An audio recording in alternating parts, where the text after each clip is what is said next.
Hey there, welcome back to the channel. In this video, I've put together a new collection of interesting stories, so whether you're here to relax, fall asleep, or just listen in the background, this should be a good one. Feel free to let me know where you're listening from and what time it is for you. It's always interesting to see where everyone is tuning in from.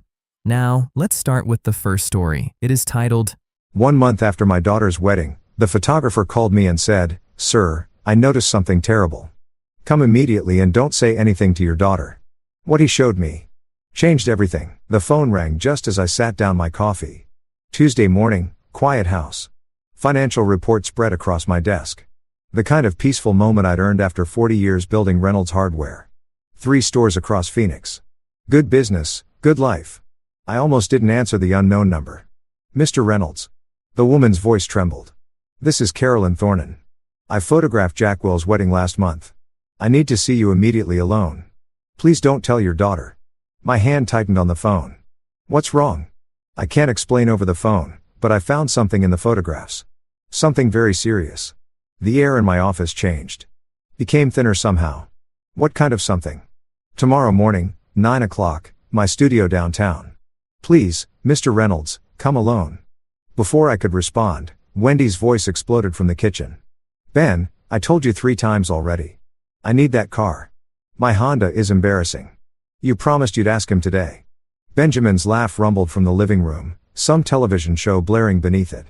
"I'll be there," I said into the phone, barely hearing my own voice. Carolyn exhaled. "Thank you. I'm so sorry, Mr. Reynolds, I really am." She hung up. I sat motionless at my desk, the phone still pressed to my ear, staring at the framed photograph on my wall. Jacqueline in her wedding dress, radiant. Samuel beside her in his tuxedo. 1 month ago, $65,000 I'd spent on that day.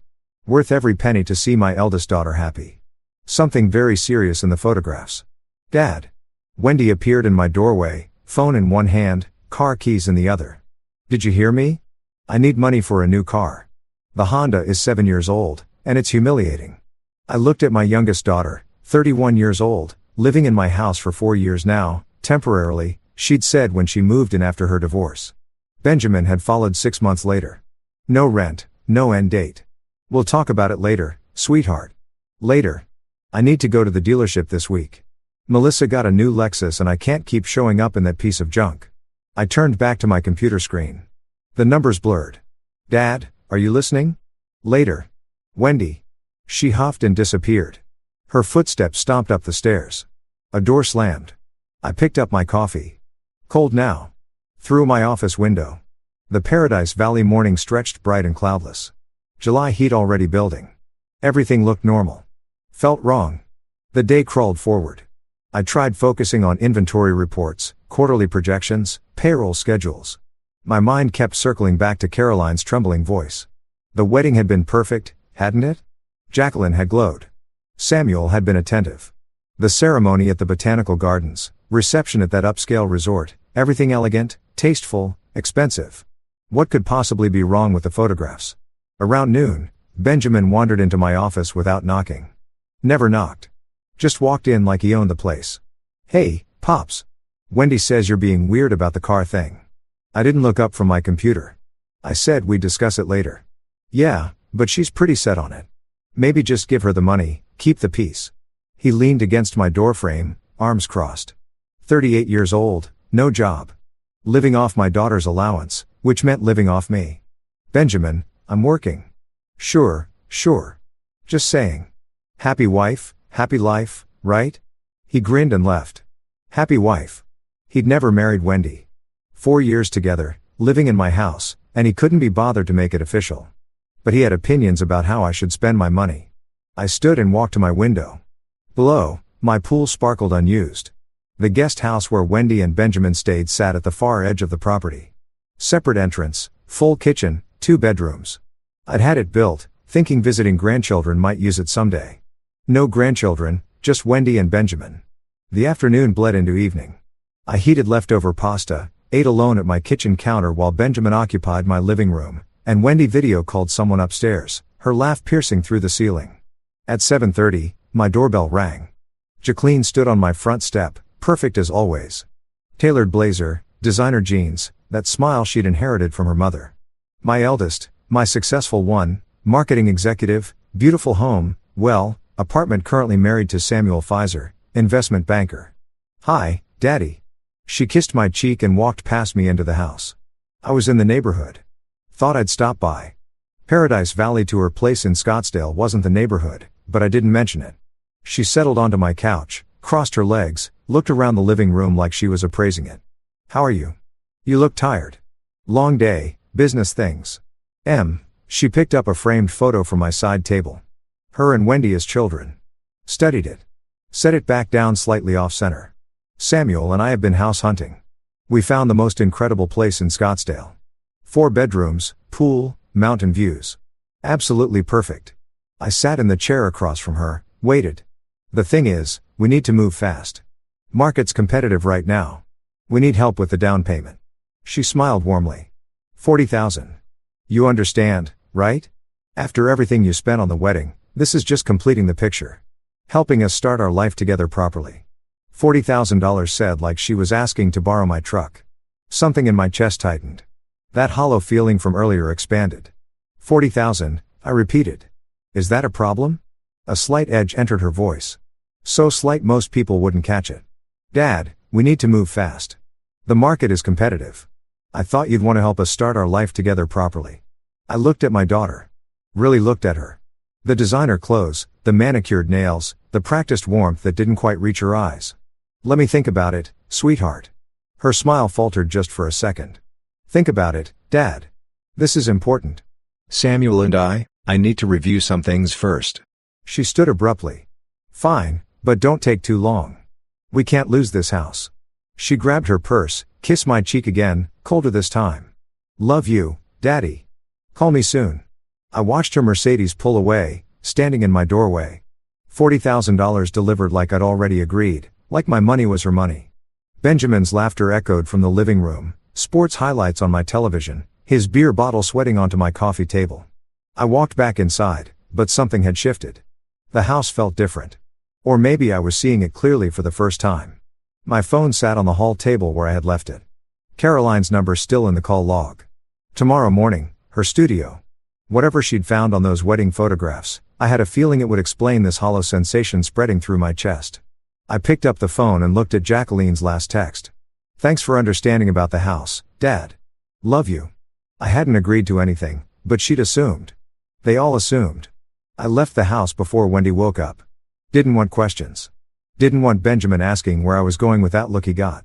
Like everything I did required his approval in my own home. The drive to downtown Phoenix took 25 minutes. Tuesday morning traffic, I-51 South, then surface streets to Caroline's studio. A converted warehouse in the Arts District. Her name on a brass plate beside the door. My hands were steady on the steering wheel, but my mind kept replaying her voice on the phone. Something very serious. I parked across the street, sat in the truck for a moment. Whatever was inside that studio, whatever Caroline had found, it would explain Jalene's casual request for $40,000. It would explain the hollow feeling I'd carried since the wedding.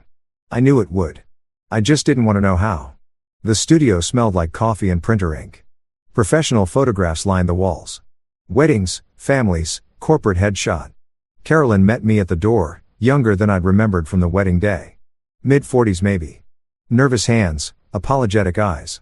Mr. Reynolds, thank you for coming. She locked the door behind me. I have everything set up in the editing room. I followed her through the gallery space to a smaller room dominated by a large monitor and computer equipment. Wedding portfolios stacked on shelves. The window overlooked an alley. Morning light filtered through dusty glass. Can I get you coffee, water? I'm fine. I wasn't fine. Please just show me. She nodded and sat at her computer. I remained standing behind her chair. Mr. Reynolds, I almost didn't call you. I went back and forth for days, but if I were in your position, I'd want to know. Please understand, I didn't go looking for this. My throat tightened. Show me. Her fingers moved across the keyboard. The monitor filled with images from Jacqueline's wedding. The ceremony. My daughter walking down the aisle. Samuel waiting at the altar. Guests smiling. Everything beautiful. Everything perfect. These are the standard shots. Caroline said softly. What you saw at the wedding, what everyone saw. She clicked to the next folder. 2 hours before the ceremony. I was at the restaurant venue early, testing exposures, calibrating equipment. There's a terrace overlooking the courtyard. Another click. I was shooting through a window, adjusting light settings. The image appeared. My hands gripped the back of her chair. Samuel, my son-in-law, in his tuxedo, not yet buttoned properly, pressed against a woman with red hair. Not my daughter, kissing her, his hands in her hair, her arms around his neck. Not a friendly embrace. Not a goodbye to an old friend. Intimate, possessive, familiar. How long before the ceremony? My voice sounded far away. You're certain about the time? 2 hours before. The metadata is here. Date, time, GPS coordinates. She pulled up a technical display. Numbers, timestamps, location data. I was at the restaurant venue early testing exposures through a window. I captured this by accident, but it's real. And there are multiple shots. She clicked forward. Different angles. Same scene. Samuel and the red-haired woman locked together. In one photo, the woman's hand was visible. Left hand pressed against Samuel's chest. Wedding ring. Gold band. Diamond. The woman. I leaned closer to the screen. The wedding ring. Do you know who she is? Carolyn shook her head. I don't recognize her from the guest list. I'm so sorry, Mr. Reynolds. She pulled up another image. This one showed Samuel's face clearly. No confusion in his expression, no drunken stumble, just confidence, control. A man who knew exactly what he was doing. 2 hours before marrying my daughter. I straightened slowly. My knees felt weak. The room tilted slightly, then righted itself. Can you prove the timing? Absolutely. Prove it. Yes. Caroline opened another window, showed me technical data I barely understood, digital fingerprints, file information, GPS coordinates matching the restaurant location, timestamps down to the second. This is forensic level evidence, Mr. Reynolds. It would hold up anywhere. She reached into her desk drawer and pulled out a small flash drive. Everything is here. All the photos, all the metadata, technical documentation. I made copies. She held it out to me. I don't know what you'll do with this information, but I believe you should have it. I took the flash drive, closed my fist around it. Don't apologize, I said. You did the right thing. The drive back to Paradise Valley passed in a blur. I gripped the steering wheel tight, stared at the road, but my mind was somewhere else entirely. Samuel Pfizer, investment banker, polished, articulate, successful, everything I'd wanted for my daughter. Kissing another woman 2 hours before their wedding. A woman wearing a wedding ring. Not a mistake, not cold feet, calculated, deliberate. Why marriage Colin at all? The question circled my thoughts like a vulture. Why go through with a $65,000 wedding to a woman you were betraying hours before the ceremony? Why make those vows? Why smile in those photos? What was the point? My truck knew the way home without my thinking. Paradise Valley streets, my neighborhood, my driveway. The flash drive sat in my pocket, heavy as a stone. I pulled into my driveway just after 11. The house looked the same as when I'd left 2 hours ago. Same desert landscaping, same security light that needed fixing, same everything. But I wasn't the same. I opened the front door. Benjamin sprawled across my leather recliner, beer in hand, some game show blaring. He didn't look up. Hey, old man. Grab me another beer while you're up. From upstairs, Wendy's voice. Dad, is that you? I need to talk to you about money for the spa this weekend. I stood in my own entryway, flash drive in my pocket, and something inside me that had been bending for years finally snapped. My daughter's husband cheating 2 hours before the wedding. My other daughter living in my house, demanding spa money. My son-in-law ordering me to bring him beer in my chair in my house. I closed the door behind me with a quiet click. They thought I was the same man who'd left this morning. They were wrong. Sleep was impossible. I sat in my office past midnight, the flash drive from Carolyn on the desk beside my laptop. Every time I closed my eyes, I saw those photographs. Samuel's face, confident, not guilty, not confused, confident. I opened my laptop and pulled up the wedding budget spreadsheet. $65,000 I'd spent. Venue, catering, photographer, flowers, band, everything wanted, but she'd insisted on one thing specifically. Cash gifts. No registry, no toasters or china patterns. Dad, we're starting fresh. We need flexibility. Cash is more practical. I'd thought she was being mature, practical. Now I wondered what I'd actually paid for. I grabbed a legal pad and started writing numbers, dates, details that suddenly seemed wrong. The guest list had been 200 people, Mostly my business associates, my friends, people who had known Jacqueline since childhood, each envelope at the reception. I remembered the gift table overflowing. Jacqueline had hired someone specifically to collect them, count them, catalog them. $45,000 in cash and checks. She'd told me the total the week after the wedding, laughing about their good fortune. Samuel and I are so blessed, Dad. Everyone was so generous. I wrote that number down, circled it. Then I remembered something else. My business partner, Marcus Chen, had handed Samuel a check directly at the reception. Welcome to the family, son. Start your life right. I'd been standing there. $15,000. Marcus was wealthy, generous to people he respected. Samuel had pocketed the check and smiled. Thank you, sir. We won't forget this. $60,000 total from one wedding for a couple supposedly starting out. Why marry Jacqueline at all? I stared at that question on my legal pad. If Samuel had another woman, a woman wearing a wedding ring, why go through with a $65,000 ceremony? Why smile in those photos? Why take those vows? Unless the vows didn't matter. Unless the money did. My stomach turned. The night dragged on. I made coffee around 3 o'clock in the morning, stood at my kitchen window, watching the dark desert hills. Somewhere in Scottsdale, Jacqueline slept beside the man who'd betrayed her hours before their wedding. Or maybe she knew. Maybe she didn't care. That thought was worse than the first. At 7, I showered and dressed, business casual, khakis, polo shirt. Left the house before Wendy woke up. Didn't want questions. Didn't want to see Benjamin sprawled on my couch. The bank opened at 9. I drove to the downtown Phoenix branch where I did my business banking. Professional territory, safe ground. The manager, Patricia Williams, greeted me in her office. We'd worked together for 15 years. Mr. Reynolds, what brings you in this morning? I wanted to verify a check I wrote. Wedding gift for my daughter, $20,000. Want to make sure it cleared properly. Patricia pulled it up on her computer. Let me see. Yes, here it is. Joint account for Samuel and Jack and Fisher. Check cleared without issues. Joint account, I said casually. When did they open that? Patricia scrolled. Looks like 2 months ago. May 10th. 2 months before the wedding. Not years. Not when they got engaged. 2 months. They must have moved fast on wedding planning, I said, keeping my voice light. Young people these days. Patricia smiled. Everything happens quickly. I thanked her and left. In my truck, I sat with the engine running May 10th. They had opened a joint account specifically to receive wedding money. Planned it, coordinated it. This wasn't romance. This was logistics. I drove home through late morning traffic, mind churning. The house looked quiet when I pulled into the garage. Benjamin's car was there. Old Camry he refused to maintain. Always asking for money to fix it. I entered through the garage door to the kitchen. Planned to go straight to my office. Then I heard Wendy's voice from upstairs. Yeah, Dad looks suspicious lately. Her voice carried down from the second floor landing. Phone conversation. Volume too loud. The way she always talked. I don't know. Different somehow. But don't worry, sis.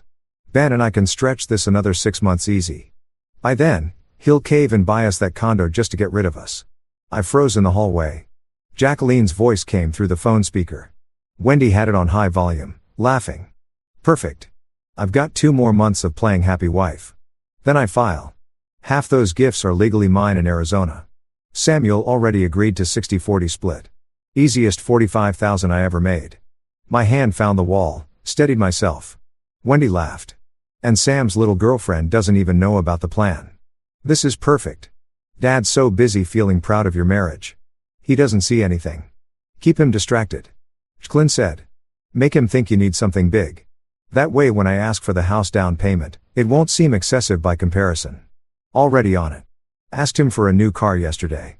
He looked annoyed. But he'll come around. He always does. I backed away. Silent, careful. Each step measured until I reached my office. Closed the door, leaned against it. My hands were shaking. 2 daughters, both lying, both using me. One planning divorce to steal wedding money. The other squatting in my house. Running out the clock until I bought them off.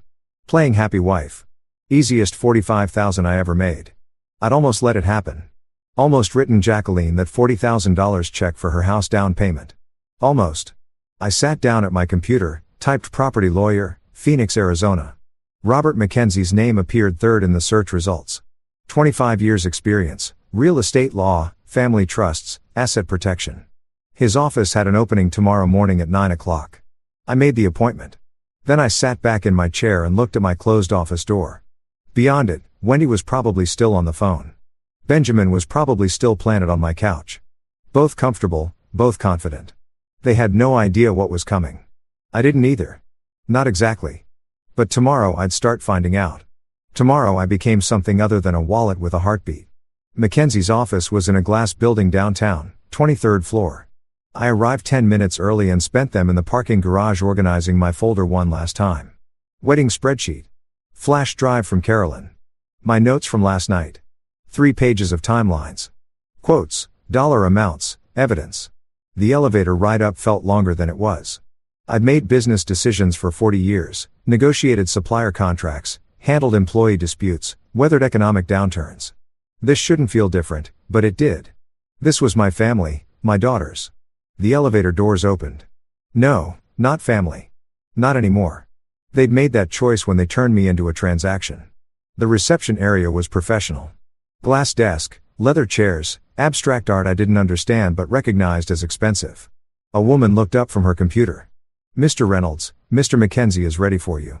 His office had floor-to-ceiling windows overlooking Phoenix, mahogany desk, law books lining one wall, diplomas and bar certificates in frames. Robert Mackenzie stood as I entered, 50s, gray at the temples, firm handshake.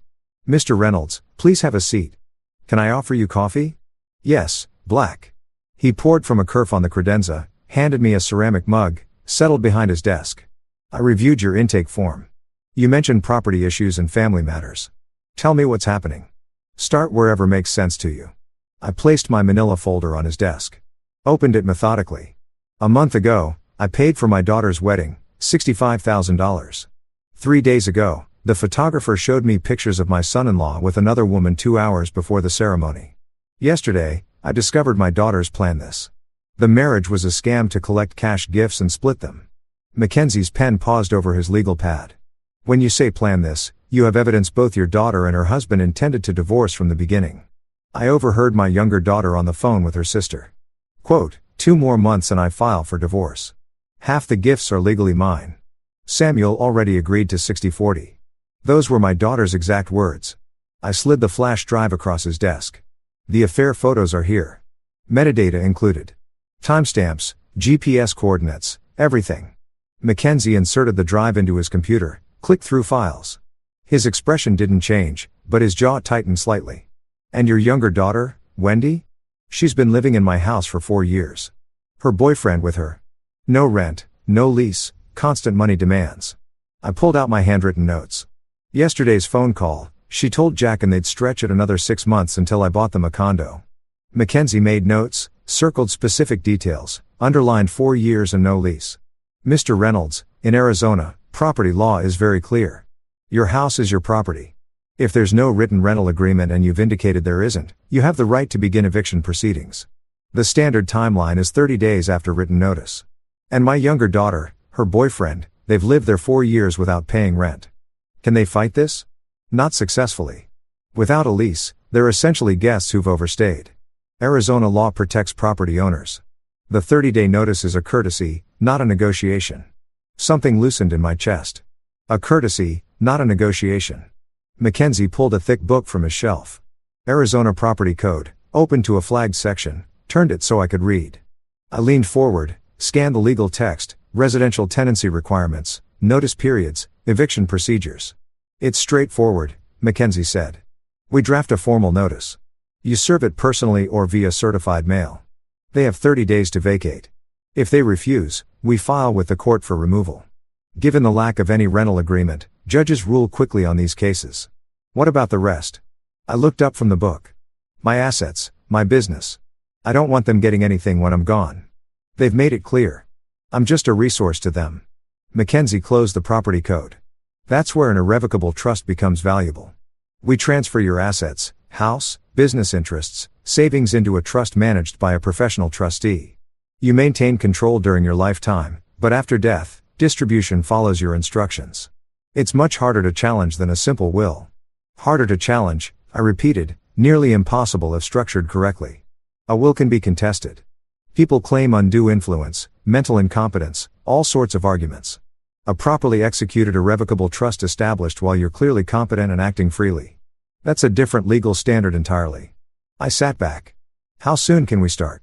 Mackenzie smiled slightly. First real emotion he'd shown. Today, I'll need you to sign an engagement agreement. My fees for this work, eviction notices, will revision, and complete trust creation will be $8,500. The trust work alone typically runs $6,000. But given the connected nature of your situation, I can offer a package rate, $8,500. I'd spent $65,000 on a fake wedding, another $45,000 collected by my daughter and her accomplice husband. Tens of thousands more over 4 years supporting Wendy and Benjamin. That's acceptable. Mackenzie pulled documents from his drawer. Engagement agreement, fee structure, timeline, estimate. We'll have the eviction notices drafted by Friday morning. You'll serve them this weekend. I recommend doing it personally, so there's no question of receipt. After service, the 30-day clock starts. They must vacate by that date or face legal removal. And the trust 2 to 3 weeks for complete asset transfer. I'll work with your financial institutions directly. We'll need current statements for all accounts, property deeds, business ownership documents. My paralegal will coordinate with you on specifics. He slid the contract across his desk. I read it carefully. Years of business had taught me that. Scope of work, fee schedule, timeline, everything Mackenzie had promised, formalized in legal language. I signed with a steady hand. Mackenzie countersigned, dated it, handed me copies. Mr. Reynolds, I should mention, this will likely destroy your relationship with your daughters permanently. Once you serve those eviction notices, once they discover the trust structure, there's no walking this back. I know, and you're prepared for that. I thought about Wendy's laugh on the phone. Jacqueline's casual cruelty playing happy wife. Easiest $45,000 I ever made. They destroyed the relationship themselves. I'm just acknowledging reality. Mackenzie nodded. Then we're clear. I'll call you Friday morning when the documents are ready. We shook hands again. Longer this time. Something passed between us.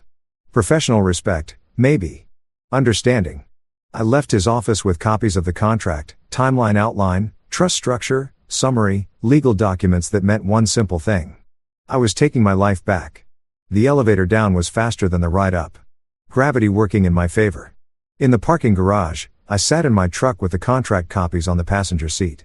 Eviction procedures, will modification summary, trust structure outline.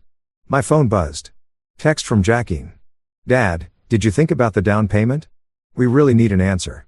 The house won't wait forever. I looked at the message for a long moment. $40,000 for a house she'd live in for 2 months before filing for divorce.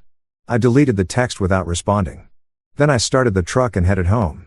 Wendy and Benjamin would be there comfortable and confident, expecting nothing to change. They had 30 days left to enjoy that confidence.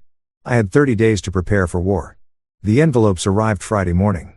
Mackenzie's return address, heavy paper, official seals. I set them on my desk and looked at them for most of the day. By evening, I was ready. I could hear Wendy and Benjamin in the living room. Benjamin's voice carried, excited, animated, another scheme, another ask. I picked up the envelopes and walked down the hall. They were on the couch comfortable. Benjamin gesturing, Wendy nodding. My television, my couch, my living room. And craft breweries are huge right now, Benjamin was saying. Phoenix market is perfect. We'd need about $30,000 to start. Your dad would see returns in a year. Easy. Wendy laughed. He'll do it. He always does. Just frame it as helping family and he'll write the check. I stepped into the room. They looked up, smiling, expecting nothing. I placed the envelopes on the coffee table between them. What's this? Wendy picked up hers, puzzled. Dad, we're talking about Ben's brewery idea. Official eviction notice. You have 30 days to find other housing. The words landed like stones in still water, ripples of silence spreading outward. Wendy tore open her envelope, read the heading. Her face drained of color. Benjamin grabbed his, scanned it. Have you lost your mind, old man? This is our home. This is my house. You can't just kick us out like we're strangers. Benjamin stepped toward me, fists clenched, face wringing. We're family. Wendy's tears started right on schedule. Dad, what are you doing? I'm your daughter. How can you throw us out? I looked at her calmly. You haven't paid rent in 4 years. You don't respect me. You see me as a wallet. Time to grow up. This is insane. Benjamin moved closer, invading my space. Old intimidation tactic. Everyone will know what kind of father you are. Throwing out your own kid. The notice is legal. 30 days. I suggest you start packing. Wendy grabbed my arm. Dad, please. We can work this out. We'll pay rent. I removed her hand, gently but firmly, turned toward the hallway. You'll regret this. Benjamin's voice followed me. You'll regret this. I walked to my office, closed the door, locked it with an audible click. Behind me, chaos erupted. Wendy's wailing, Benjamin shouting, furniture scraping. I sat at my desk and listened. Their panic was music. 10 minutes passed. The shouting subsided into intense whispers. Then Wendy's voice again. Higher. Phone call. I pressed my ear to the door. Gave us eviction papers. 30 days. Pause. Jack will responding. I don't know what happened. He was cold like we were strangers. Longer pause. We need to do something. Jacqueline's voice carried through the phone speaker. Calm, strategic. I couldn't make out words, but the tone was clear. Planning mode. Okay. Yes, tomorrow. Bring Samuel. We'll figure this out. More murmuring. Then Benjamin's voice lower but venomous. He's going to regret this. I moved back to my desk and opened my laptop. Mackenzie had sent documents that afternoon. Trust creation paperwork, asset protection strategy. They thought this was about the house. They had no idea I was protecting everything. My phone buzzed. Text from Jack Willen. Dad, Wendy called me. We need to talk. Coming over tomorrow with Samuel. This has gone too far. I read it twice. They were regrouping, coordinating, about to launch their counterattack. Let them come. I pulled up a calendar and marked the date. Day 1 of 30. The clock had started. In the living room, Wendy was still crying. Benjamin was pacing. I could hear his footsteps. Back and forth. Back and forth. They'd lived here for 4 years without contributing a single dollar. 4 years of treating my home like a hotel. 4 years of demands and disrespect and assumptions. 30 days left to enjoy the privilege. I looked at Mackenzie's trust documents again. 2 to 3 weeks until finalization. The timing would be tight, but it would work. By the time they realized the full scope of what I'd done, it would be too late to stop. Another text from Jacqueline. We'll straighten this out. Don't worry. She wasn't texting me. She was texting Wendy. But Wendy must have shown her my number, too, because a third message came through. Dad, I know you're upset about something. Let's talk like adults tomorrow. Talk like adults. The woman planning to divorce her husband in 2 months to steal wedding gifts wanted to talk like adults. I turned off my phone. Tomorrow they'd come with their performance. Concerned daughter, diplomatic son-in-law, reasoned arguments, emotional manipulation. I'd seen the documentary already. I knew how it ended. Outside my office door, the house finally went quiet. Wendy and Benjamin had probably gone upstairs to strategize or cry or drink. I didn't care which. I opened a notebook and started writing, documenting the evening. Their reactions, their threats, Benjamin's aggression, Wendy's tears, everything Mackenzie might need if this ended up in court. The pen moved steadily across the page. Factual, detailed, dispassionate. Somewhere during the 4th year of their residence. I'd stopped being a father and become an ATM. Now, I was neither. I was a property owner exercising his legal rights, and I had 29 days left to prepare for whatever came next. Saturday morning, I came downstairs to find Wendy in her bathrobe sprawled across the couch. Dad. Her voice was weak, theatrical. I can't get up. My heart is racing. The stress from this eviction. I think you should call a doctor. Benjamin hovered nearby, arms crossed, protective stance, both watching for my reaction. I walked past them to the kitchen. There's cold medicine in the cabinet, I said without stopping. Behind me, silence. Then Wendy's frustrated exhale. I poured coffee and carried it to my office. Closed the door. Sunday afternoon, Benjamin found me in the garage, blocked the doorway with his body. You know what people will say, right? Aggressive tone. Face too close to mine. That you threw out your own daughter. Your pregnant daughter. Wendy wasn't pregnant. Just another lie. Your business partners, your church friends, they'll all know what kind of man you really are. I checked my watch. The eviction is legal. You have 26 days left. Now move. He didn't. We stood there for 10 seconds. 20. His jaw working, fists clenched. Finally, he stepped aside. I got in my truck and drove to the hardware store. Stayed there for 3 hours, reviewing inventory, talking to managers, being anywhere but home. When I returned that evening, an envelope sat on my kitchen counter. Handwritten heading, proposal. I opened it. Benjamin's handwriting, itemized list. Investment opportunity, craft brewery partnership. Initial capital required $50,000. Terms, Wendy and Benjamin remain in residence. Pay nominal rent $500 a month. Repay investment within 5 years. $50,000 up from the 30 he'd mentioned Friday night. Desperation inflating the numbers. I read the whole thing. 2 pages. Financial projections pulled from nowhere. Promises of returns. Guarantees of family harmony. At the bottom, this solves everything. We stay, you profit. Family stays together. I folded it, walked to the living room where they sat waiting, and handed it back. No. Wendy's face crumpled. Dad, we're trying to compromise. No, I repeated and returned to my office with my dinner.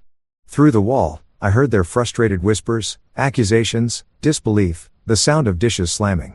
Monday and Tuesday passed similarly. Wendy alternated between tears and silence.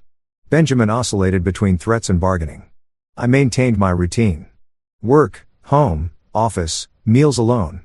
Their presence became background noise. Wednesday evening, Jacqueline arrived. She'd called that afternoon. Dad, we're coming over for dinner.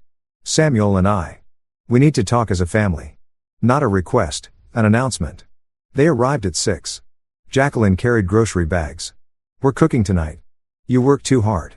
Samuel smiled. Firm handshake. Horace. Hope you don't mind us just showing up. Jacqueline was worried. Family should support each other through difficult times. They took over my kitchen. Jacqueline chopped vegetables. Samuel set the table. Wendy emerged from upstairs. Makeup perfect. No sign of her illness. Benjamin appeared, freshly showered, playing the reasonable adult. An intervention carefully staged. We sat for the meal they had prepared. Chicken, rice, salad. Nice presentation. Jacqueline poured wine. Samuel made small talk about his car sales work. Everyone performed normally. Then Jacqueline shifted gears. Dad, this house must be a lot to manage alone. All these rooms, the yard work, the maintenance. Have you thought about something smaller? A nice condo? I cut my chicken. Chewed slowly. Samuel picked up the thread. The real estate market is strong right now. Houses in Paradise Valley sell fast. You could get top dollar. Help set everyone up comfortably. There it was. Jack will touch the picture frame on the side table. Adjusted it. Territorial gesture. We'd help you move, of course. And whatever proceeds you got. It would be nice to share with family. Help Wendy and Ben get started. Help Samuel and me with our house down payment. Everyone benefits. The house. They wanted the house sale money, not inheritance someday.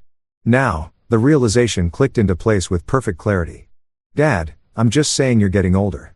Wouldn't it be easier to have something manageable? Less responsibility. I set down my fork, looked at each of them. Jacqueline, Samuel, Wendy, Benjamin. 4 faces, 4 different masks, 1 agenda. I'm not selling my house. Jacqueline laughed lightly. Edge underneath. Dad, no one's pressuring you. We're just concerned. I stood. Thank you for your concern. I'm fine. Good night. The scrape of my chair, the walk to my office, the door closing. Behind me, shocked silence, then urgent whispers. I grabbed my phone and dialed Mackenzie's cell. I need to see you tonight. It's urgent. I'll be at the office in 30 minutes. I waited until I heard their cars leave. Jacqueline's Mercedes, then Benjamin's Camry following, coordinating, planning their next move. I grabbed my keys and drove downtown. Mackenzie's office was lit. 23rd floor window glowing. He met me in the lobby. They're coordinating strategy to acquire my assets, I said as we rode the elevator up. The eviction triggered something. Now they want me to sell the house, split the proceeds. Tonight's dinner was reconnaissance. In his office, Mackenzie pulled out fresh documents. Then we accelerate the trust creation. Everything, house, business, savings, transfers to professional management. You maintain full control during your lifetime. But after death, distribution follows your exact instructions. They can't challenge it. Can't manipulate it. How fast can we move? I'll start paperwork tomorrow. We'll also change your bank account beneficiaries immediately. Remove your daughters entirely. $5,000 for the trust creation, but it's worth every penny. Do it. He pulled up forms on his computer. Beneficiary change authorizations. Trust structure outlines. I signed everything. Electronic signatures witness legal. 40 minutes later, I left with copies of everything. The drive home felt different, lighter somehow.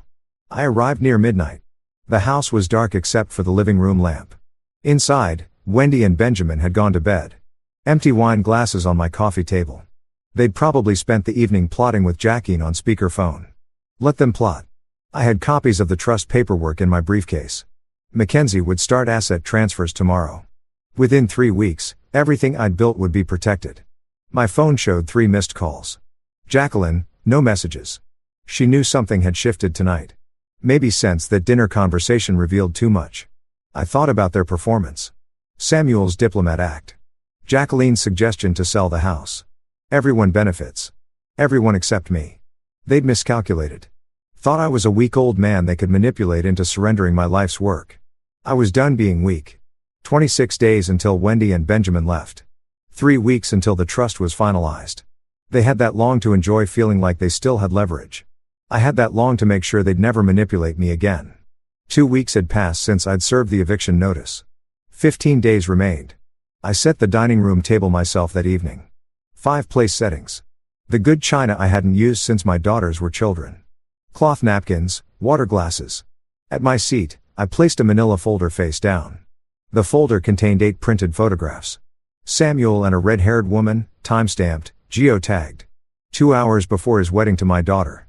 I'd invited everyone, both daughters, both sons-in-law. A family dinner, I'd said.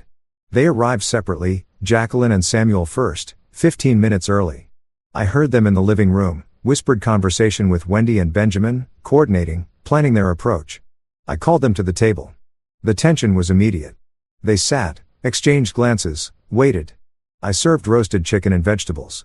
Simple meal, nothing elaborate. This wasn't about hospitality. We ate in near silence for 10 minutes. Forks scraping plates, water glasses lifted, the sound of force normally.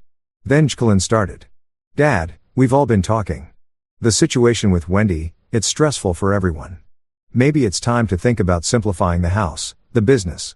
It's a lot for one person. Samuel nodded, supportive. Horace, no one's saying you can't handle it. We just want to help. Selling at the right time in this market. We could help you organize everything. Make it easy. Wendy leaned forward, gentle voice. Dad, we're worried about you. All alone here. Wouldn't a nice condo be better? Less maintenance, less stress. I set down my fork, reached for the manila folder. Before we continue, there's something you should see. Jacqueline picked it up. Suspicious. What is this? I took a sip of water. Photographs from your wedding. Particularly interesting are the shots of Samuel with a red-haired woman 2 hours before the ceremony on the restaurant terrace. Samuel's face drained. That's not Jacqueline opened the folder. I watched her eyes move across the first image then the second. Her expression hardened into stone. Where did you get these? I ignored the question. I also overheard a phone conversation between you and Wendy. Let me quote. 2 more months and I file for divorce. Half the gifts are legally mine. Samuel already agreed to 60-40 split. Those were your exact words, Jacqueline. Wendy's hand flew to her mouth. Benjamin half stood. You spied on us. You had no right. I raised one hand, palm out. Stop. Benjamin sat. I've created an irrevocable trust. My house, my business, my savings, everything is now protected. After my death, you'll receive the minimum required by Arizona law, not a cent more. Jacqueline's voice rose. You can't do this. We're your family. I stood, pushed my chair back slowly, folded my napkin beside my plate. Wendy and Benjamin have 15 days to find new housing. This conversation is over. Dad, Jacqueline stood too. You're destroying this family. Over what? Some misunderstanding? I paused at the dining room doorway. Didn't turn around. I'm not destroying anything.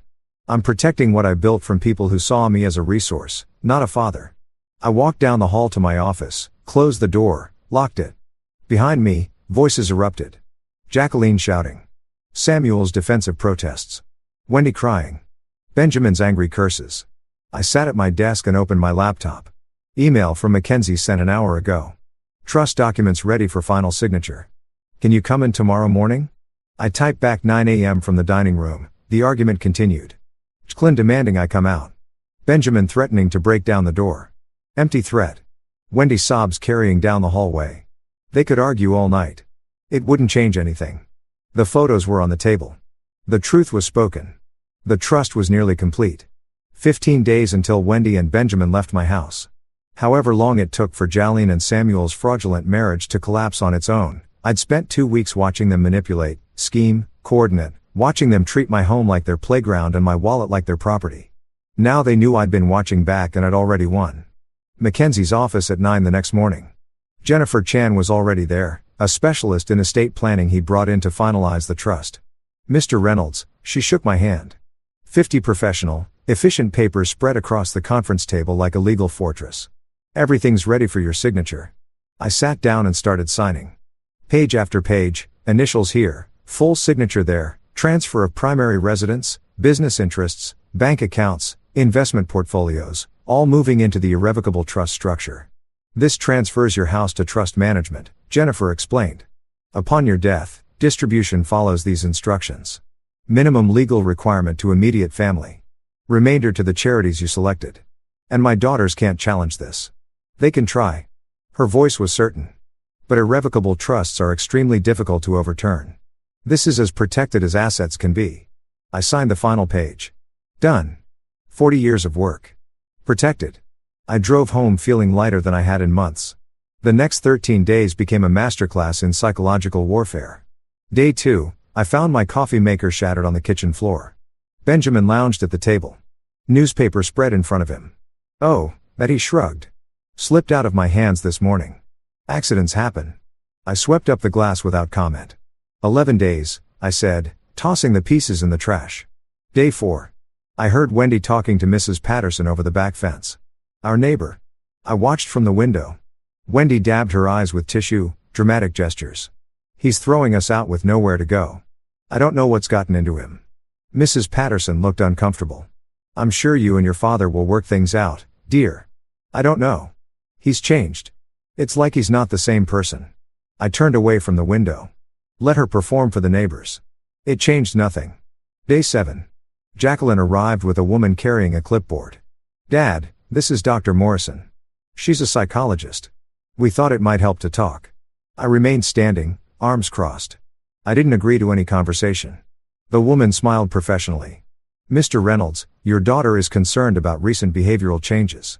Sudden decisions, cutting off family. These can sometimes indicate underlying issues that stop. I looked at Jacqueline. Out both of you now. Dad, she's trying to help. If you just listen, this is my house. You're leaving. They left. Day 10. I came home from the store to find my office door slightly ajar. I always closed it completely. On my desk, the trust documents sat exactly where I'd left them. Almost exactly. The corner was bent differently. Someone had looked through them. That evening, Wendy was quieter than usual. Benjamin kept glancing at her. They knew now. Really knew. The trust was real. The money was gone. Day 12. Wendy knocked on my office door. Afternoon. Benjamin wasn't with her. Dad, can we talk? Just us. I gestured to the chair. She sat, tissue already in hand, eyes red. I've been thinking about everything. You were right about Ben, about how we've been living. He's not a good influence on me. I see that now. I waited. I've made terrible mistakes. I'm asking, begging for your forgiveness. Another chance. I could change. I could be the daughter you deserve. The performance was flawless. Trembling voice, vulnerable posture, leaning forward. Every manipulation technique in her arsenal. I let the silence stretch. Watched her. Really watched her. If you'd truly realized your mistakes, Wendy, you wouldn't have come here asking for forgiveness as a transaction. You'd have come without expecting anything in return.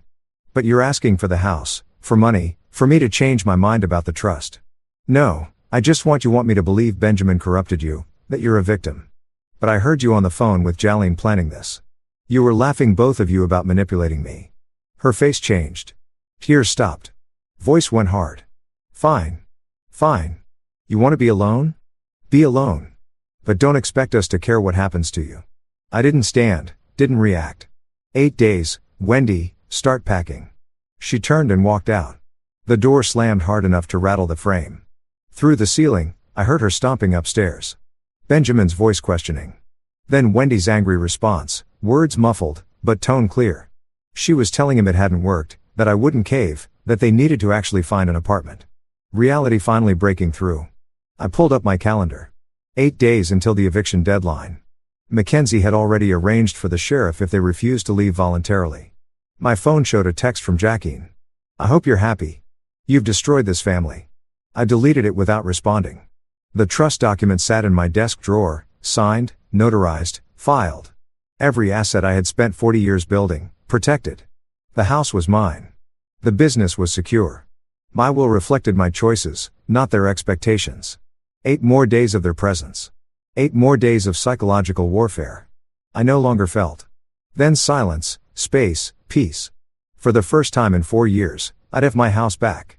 For the first time in months, I'd have my life back. The 30th day. I pulled into my driveway at 10 that morning. The sheriff's vehicle arrived 30 seconds behind me. Mackenzie's car followed. We'd coordinated this official, legal, no room for argument. Deputy Martinez stepped out. Mid-40s, experienced, professional. We'd spoken on the phone twice. He knew the situation. "Mr. Reynolds," he shook my hand. "Let's get this done." Mackenzie joined us, briefcase in hand. "Everything's in order. The eviction notice was properly served. The 30 days have elapsed. They're officially trespassing now." We walked to my front door together, my house, my property. But I knocked anyway. 3 firm knocks. Silence. Then Benjamin's voice muffled, "Go away. You can't do this." Martinez stepped forward, hand resting on his duty belt. "Sir, this is Deputy Martinez with the Maricopa County Sheriff's Office. I'm here to enforce a legal eviction order. Open the door now or I'll be forced to open it myself. That becomes criminal trespass. Your choice." A long pause. Whispered argument inside. Then the door cracked open. Wendy's face appeared. Red eyes. Defiant expression trying to mask panic. Martinez pushed the door wider. Entered professionally. Mackenzie and I followed. The living room looked like a war zone. Clothes scattered everywhere. Pizza boxes stacked on my coffee table. Beer cans. Chaos. But no packed boxes. Nothing ready. "You folks weren't planning on leaving, were you?" Martinez surveyed the room, making notes. "All right, you have 2 hours to collect personal belongings. That means clothes, personal items, no furniture, no fixtures. The clock starts now." 2 hours? Wendy's voice pitched high. "We can't possibly. You've had 30 days, ma'am. 2 hours is generous." Benjamin appeared from the kitchen, unshaven, angry. "This is insane. We have rights." Mackenzie's voice cut through. "You have 0 rights to this property. No lease, no rental agreement, no ownership. This is the final day." Benjamin looked at me. "You're really doing this? Your own daughter?" I didn't respond. Didn't need to. Martinez checked his phone. 2 hours starting now. What followed was chaos in slow motion. Wendy frantically stuffing clothes into garbage bags, crying intermittently. Benjamin throwing things into a duffel bag with aggressive movements, muttering curses under his breath. After everything we did for him, Benjamin said loudly enough for me to hear. "Living in this huge place alone like a miser." Martinez's voice sharpened. "Sir, this is Mr. Reynolds' property. I suggest you focus on packing and keep comments to yourself." I stood in the doorway, watched, didn't help, didn't speak, just witnessed them dismantling their unauthorized residency piece by piece. Wendy tried catching my eye multiple times. The manipulation playbook was still open, but I'd memorized every page, knew every trick, wasn't falling for any of it. 2 hours later, they carried the last bags to their car. An older sedan, dented, struggling financially already. At the car, Wendy turned. "Last attempt. You'll regret this. When you're alone and need help, don't come crying to us." I met her eyes, calm, certain. "I won't." They drove away, Wendy's car disappearing down the street, taking their presence, their demands, their manipulation with them. I stood in my doorway, my house, truly mine, for the first time in 4 years. Martinez handed me paperwork. "They're officially out. If they return without permission, call immediately. That's criminal trespass." "Thank you, Deputy." Mackenzie shook my hand. "Well done, Horace. Most people cave before this point. You held the line." After they left, I walked through the house slowly. Living room where Benjamin had sprawled. Kitchen where Wendy had demanded money. Upstairs, where they had occupied the guest room like permanent royalty. Empty now. All of it. Mine. That evening, my phone rang. Jacqueline. I considered not answering, but curiosity won. "Yes." I hope you're satisfied. Her voice was ice. You destroyed this family. Everything we had. Was it worth it? I looked at the family photo on the shelf. Old picture, different time, different people. I didn't destroy the family, Jacqueline. I stopped letting it destroy me. Silence. Then her voice cracked slightly. You've changed. I don't even know who you are anymore. I'm the same person. I just stopped pretending I didn't notice being used. We'll see how long you last alone. You'll need us eventually. She hung up. I set the phone down. 3 days later, it buzzed with a text from an unknown number. Samuel, I read it standing in my kitchen. Horace, I saw the photos. I know you know. Look, Jackie knew about my relationship, too. This whole marriage was an arrangement. We're divorcing anyway. I'm asking you to stay out of it. I can make it worth your while. 10K to let this play out quietly. I read it once, deleted it, blocked the number. Jacqueline had known about the affair all along. The entire marriage was a scam from both sides. They had orchestrated it together, collected the money, planned to split it, and now Samuel wanted to pay me to stay quiet. $10,000 to let their fraudulent divorce proceed smoothly. I looked around my living room, the furniture I'd chosen, the silence I'd earned, the space I'd reclaimed. 4 years ago, I'd opened my door to Wendy and Benjamin temporarily. Let them take over my home, my peace, my life. I'd paid for a wedding that was a business transaction, written checks that funded schemes, believed I was helping family when I was funding my own exploitation. Now the house was empty except for me. Wendy and Benjamin were gone. Jacqueline had cut contact. Samuel was sending desperate bribes I wouldn't dignify with responses. I walked to the window. The sun was setting over Paradise Valley, painting the desert gold. My house, my life, my choices. They thought they'd won when they moved in. When they manipulated, when they schemed, they'd been wrong. I had late August. I sat on my terrace with morning coffee, watching the sun climb over Paradise Valley. The air was already warm. But up here on the hillside, a breeze made it bearable. Quiet. Completely quiet, except for birds and the distant hum of the city below. 3 weeks since the eviction. 3 weeks of living alone in my house. My actual house, not a building I shared with resentful tenants who called me dad. The coffee maker worked. Benjamin had smashed my old one in a fit of passive-aggressive rage. I'd replaced it the day after they left. Small thing, but it mattered. Everything worked now. The television remote stayed where I put it. My chair in the living room held only me. The refrigerator contained food I'd bought, eaten at my own pace without someone demanding I pay for their groceries. Simple things, revolutionary things. Wendy had called twice this week. I'd let both go to voicemail, deleted the messages without listening. She and Benjamin had found a cheap apartment on the outskirts. Benjamin was working some regular job. They were figuring it out. Without my money, without my house. Good. Jacqueline had called once too, 2 weeks ago, asking for money. I need help with a down payment after the divorce. Just $20,000. You're my father. I'd said one word. No. Then hung up. No explanation, no guilt, just boundary. She and Samuel had divorced as planned. The court had sorted through their wedding gift situation. Both lost money to lawyers. Ironic justice. They'd schemed to collect cash, ended up spending it on legal fees to divide what remained. The postman arrived mid-morning. I retrieved the mail, carried it back to the terrace. An envelope from Mackenzie's firm. Heavy paper. I opened it with my letter opener. Final trust documents. All filed, all secured. Mr. Reynolds, the letter began. All trust documents have been finalized and filed with the state. Your business interests have been transferred to trust management. Estate distribution instructions are secured. You maintain full control during your lifetime with ironclad protection thereafter. I read it twice, then set it aside. Complete. Legal fortress built. Estate protected. Life reclaimed. My phone sat on the table beside the guitar learning book I'd been working through. Wednesday, I had my third lesson. I'd always wanted to play. 40 years of meaning to someday, when there was time now. Friday, I volunteered at the senior center doing repairs.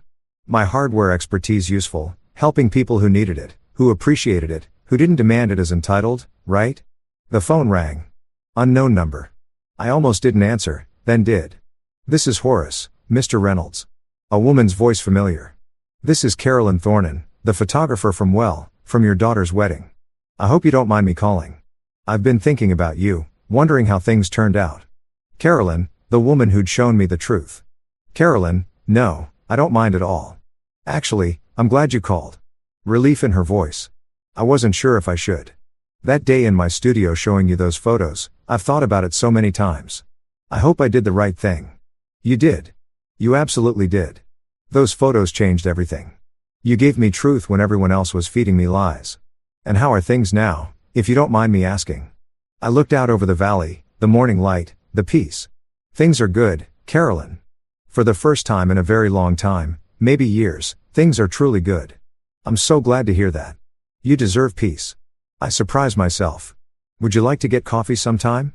I'd like to thank you properly, and honestly it would just be nice to talk. She was smiling. I could hear it. I'd like that. How about next week? Next week sounds perfect. After we hung up, I stayed on the terrace. Coffee with Carolyn next week. A guitar lesson on Wednesday. Volunteer shift at the senior center. Friday. Business inspection. Thursday. A life, a routine built around what I wanted, not what others demanded. I thought about the journey, the photographer's call that shattered my illusions, the evidence, the overheard conversation, the lawyer consultations, the eviction notice, the family dinner where I'd laid everything bare, the final days of psychological warfare, the sheriff at my door, each step necessary, each boundary essential. My daughters thought I'd destroyed the family, that I'd chosen loneliness over love. They were wrong. I'd chosen myself over their version of love that looked suspiciously like theft. I'd chosen peace over obligation. I'd chosen truth over comfortable lies. The sun climbed higher, warming the terrace. I finished my coffee.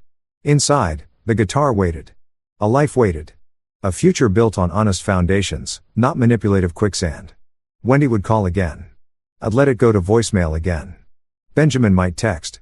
I'd delete it. Jacqueline might demand. I'd decline. They were learning to solve their own problems. I was learning to let them. The trust document sat on my desk inside. Every asset protected. Every decision mine. I stood and walked to the terrace railing. Looked out over Paradise Valley. My home, my view, my peace. Alone, yes, but free. And for the first time in years, maybe the first time ever, that was exactly what I wanted. The next chapter was mine to write. Coffee with someone who didn't want anything except conversation. Guitar music made for my own enjoyment. Repairs done because I chose to help, not because someone demanded it. A life lived on my terms. Justice wasn't revenge. It was protection. It was boundaries. It was saying no when no was the only sane answer. I'd saved myself. And that was worth everything.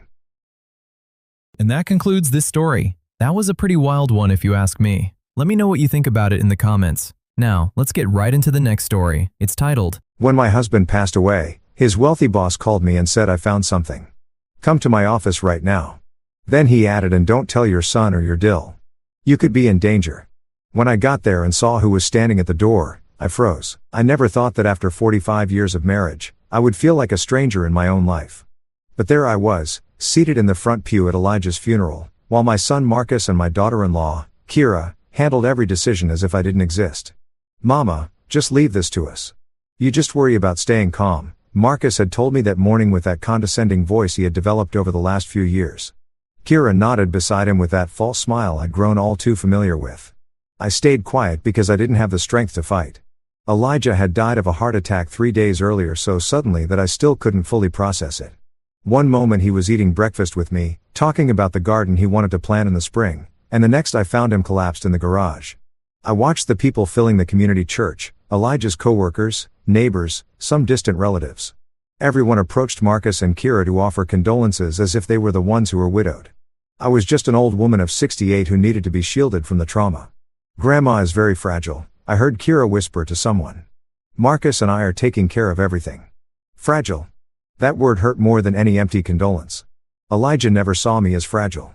To him, I was Lena, his partner, his equal. But ever since Marcus married Kira 5 years ago, everything had gradually changed. During the service, I noticed something strange. Marcus seemed more relieved than grief-stricken. Every time someone approached to console him, he responded with a composure that bordered on indifference. Kira, for her part, had tears in her eyes, but something about her expression felt calculated, as if she were putting on a performance. After the burial at the home Elijah and I had shared for so many years, people gathered for the lunch Kira had organized. I sat in my favorite chair by the window, watching my daughter-in-law run everything as if it were her own house.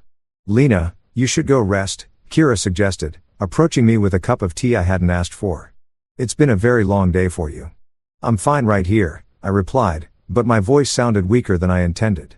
Marcus came over and sat on the sofa across from me. "Mama, Kira and I have been talking. We don't think you should stay in this house alone. It's too big for you, and after what happened with Dad." My blood ran cold. "What are you talking about?"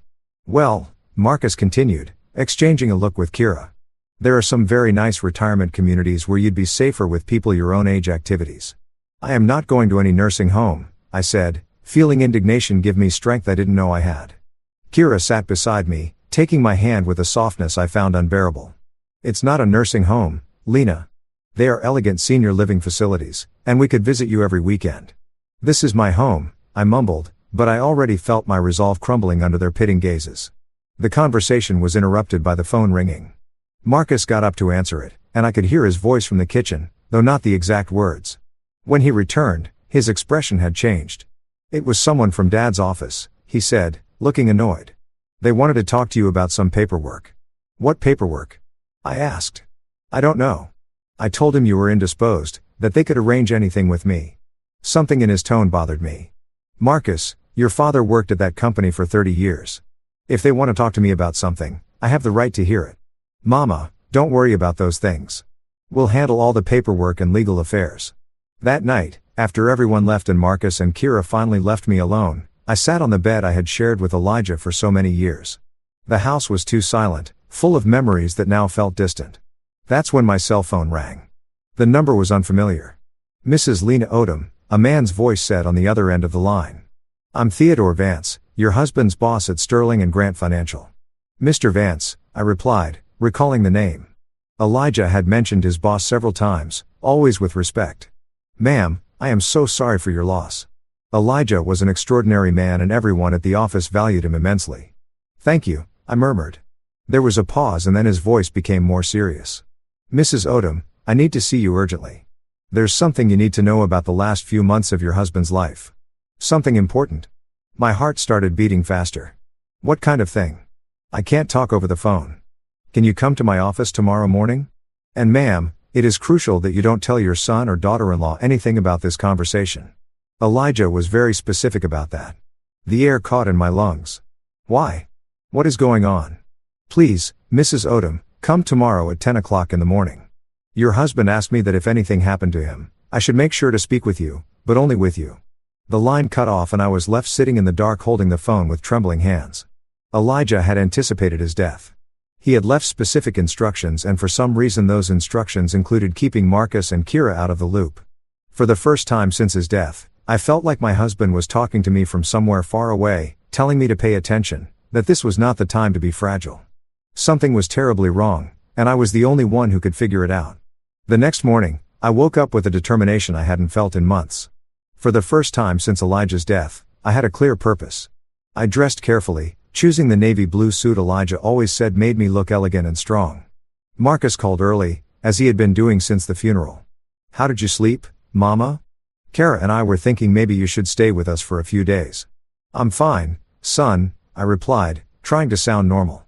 "In fact, I have to go out this morning." There was a pause. "Go out where?" My mind worked quickly. "To the pharmacy. I ran out of my blood pressure pills." "I can bring you the pills. You don't have to go out, Marcus. I can drive to the drugstore. I am not an invalid." His sigh was audible through the phone. "All right, but be careful. And if you need anything, call us immediately." I drove downtown with my hands clenched on the steering wheel. The Sterling and Grant Financial building was a 20-story glass tower that had always intimidated me a little. Elijah worked on the 15th floor in the internal audit department. The receptionist guided me to the executive floor where I had never been. Theodore Vance's office was impressive. Floor-to-ceiling windows overlooked the entire city. Mahogany furniture and a sense of power that permeated the air. Theodore Vance was a man of about 55 with perfectly styled gray hair and a suit that probably cost more than my monthly rent. He stood up when I entered and I saw genuine concern in his eyes. "Mrs. Odom, thank you for coming. Please have a seat." I settled into one of the leather chairs in front of his desk, feeling as if I was in uncharted territory. "First of all," Theo began, "I want you to know that your husband was one of our most valuable employees. In 30 years, we never had a single complaint about his work." "Thank you," I murmured, although something in his tone told me this was just the preamble. Theo stood up and walked to a file cabinet behind his desk. He took out a thick folder and placed it in front of me. Mrs. Dodham. During the last 6 months of his life, Elijah came to see me several times with very specific concerns.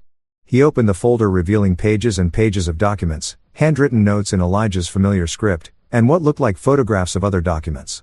Concerns about what? Theo looked me straight in the eyes. About his family. I felt like the floor had moved beneath my feet. My family. Elijah believed that his son and daughter-in-law were trying to manipulate him into making significant changes to his will and his bank accounts. The words didn't make immediate sense. That is impossible. Marcus would never. Mrs. Odom, he interrupted gently. Did you know that in the last 8 months Elijah received multiple visits from your son and daughter-in-law, often when you were not home? They repeatedly suggested to him that it would be better for you if he organized things so that if something happened to him, Marcus would have immediate legal power over all financial and medical decisions related to you. I shook my head. But something cold settled in my stomach. That can't be true, I whispered. Theo opened one of the pages and turned it toward me. It was a photocopy of a partially completed legal document. I recognized Elijah's signature at the bottom, but it was crossed out. Elijah brought this to me 3 months ago. He said Marcus had pressured him to sign it, telling him it was best for the family and that it would protect you from having to make difficult decisions if you were gone. I read the first lines of the document. It was a transfer of power of attorney that would have given Marcus total control over all our finances and medical decisions related to me if Elijah died or became incapacitated. But he didn't sign it. I observed. No. And that's what started to worry Elijah. As he told me when he refused to sign it, Marcus became very upset. He told him he was being selfish, that he wasn't thinking about what would be best for you. My mind began to make connections I didn't want to make. I remembered Marcus and Kira's visits over the last year, how they always seemed to be whispering about something when I entered the room. There's more, Theo continued, turning to another page. Elijah also told me that Kira had begun suggesting you were showing signs of confusion, of memory loss. What? Apparently, she had started commenting to both Elijah and Marcus that you were repeating stories, forgetting conversations, that perhaps you needed closer medical supervision. I felt like I had been punched. I'm not. My memory is perfectly fine. Elijah knew that. That's why he started documenting everything, every conversation, every suggestion, every pressure he felt from them. Theo flipped through several more pages, showing me detailed notes in Elijah's hand, dates, times, transcribed conversations. My husband had been keeping a meticulous record of what now appeared to be a sustained campaign to undermine my confidence and gain control over our lives. Why didn't he tell me anything? I asked, feeling tears that I didn't know I had. He told me he didn't want to worry you until he was sure what was happening. He hoped he was wrong. Just then, a loud knock sounded on the office door. Theo and I turned and my heart stopped when I saw who entered. Marcus and Kira were standing in the doorway. Their expressions a mixture of surprise and something darker. Mama, Marcus said, and his voice had a tone I had never heard before. What are you doing here? Kira stepped forward with that condescending smile I now recognized as a mask. Lena, we were so worried when we couldn't find you at home. Why didn't you tell us you were coming here? Theo stood up slowly, and I could see tension in every line of his body. Mr. Odom, Mrs. Odom, this is a private conversation between your mother and me.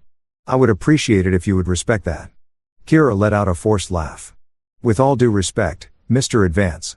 Lena has been very fragile since Elijah's death.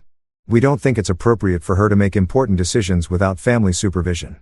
Family supervision? I repeated, feeling the indignation rise in my chest. I'm 68 years old. I'm not a child.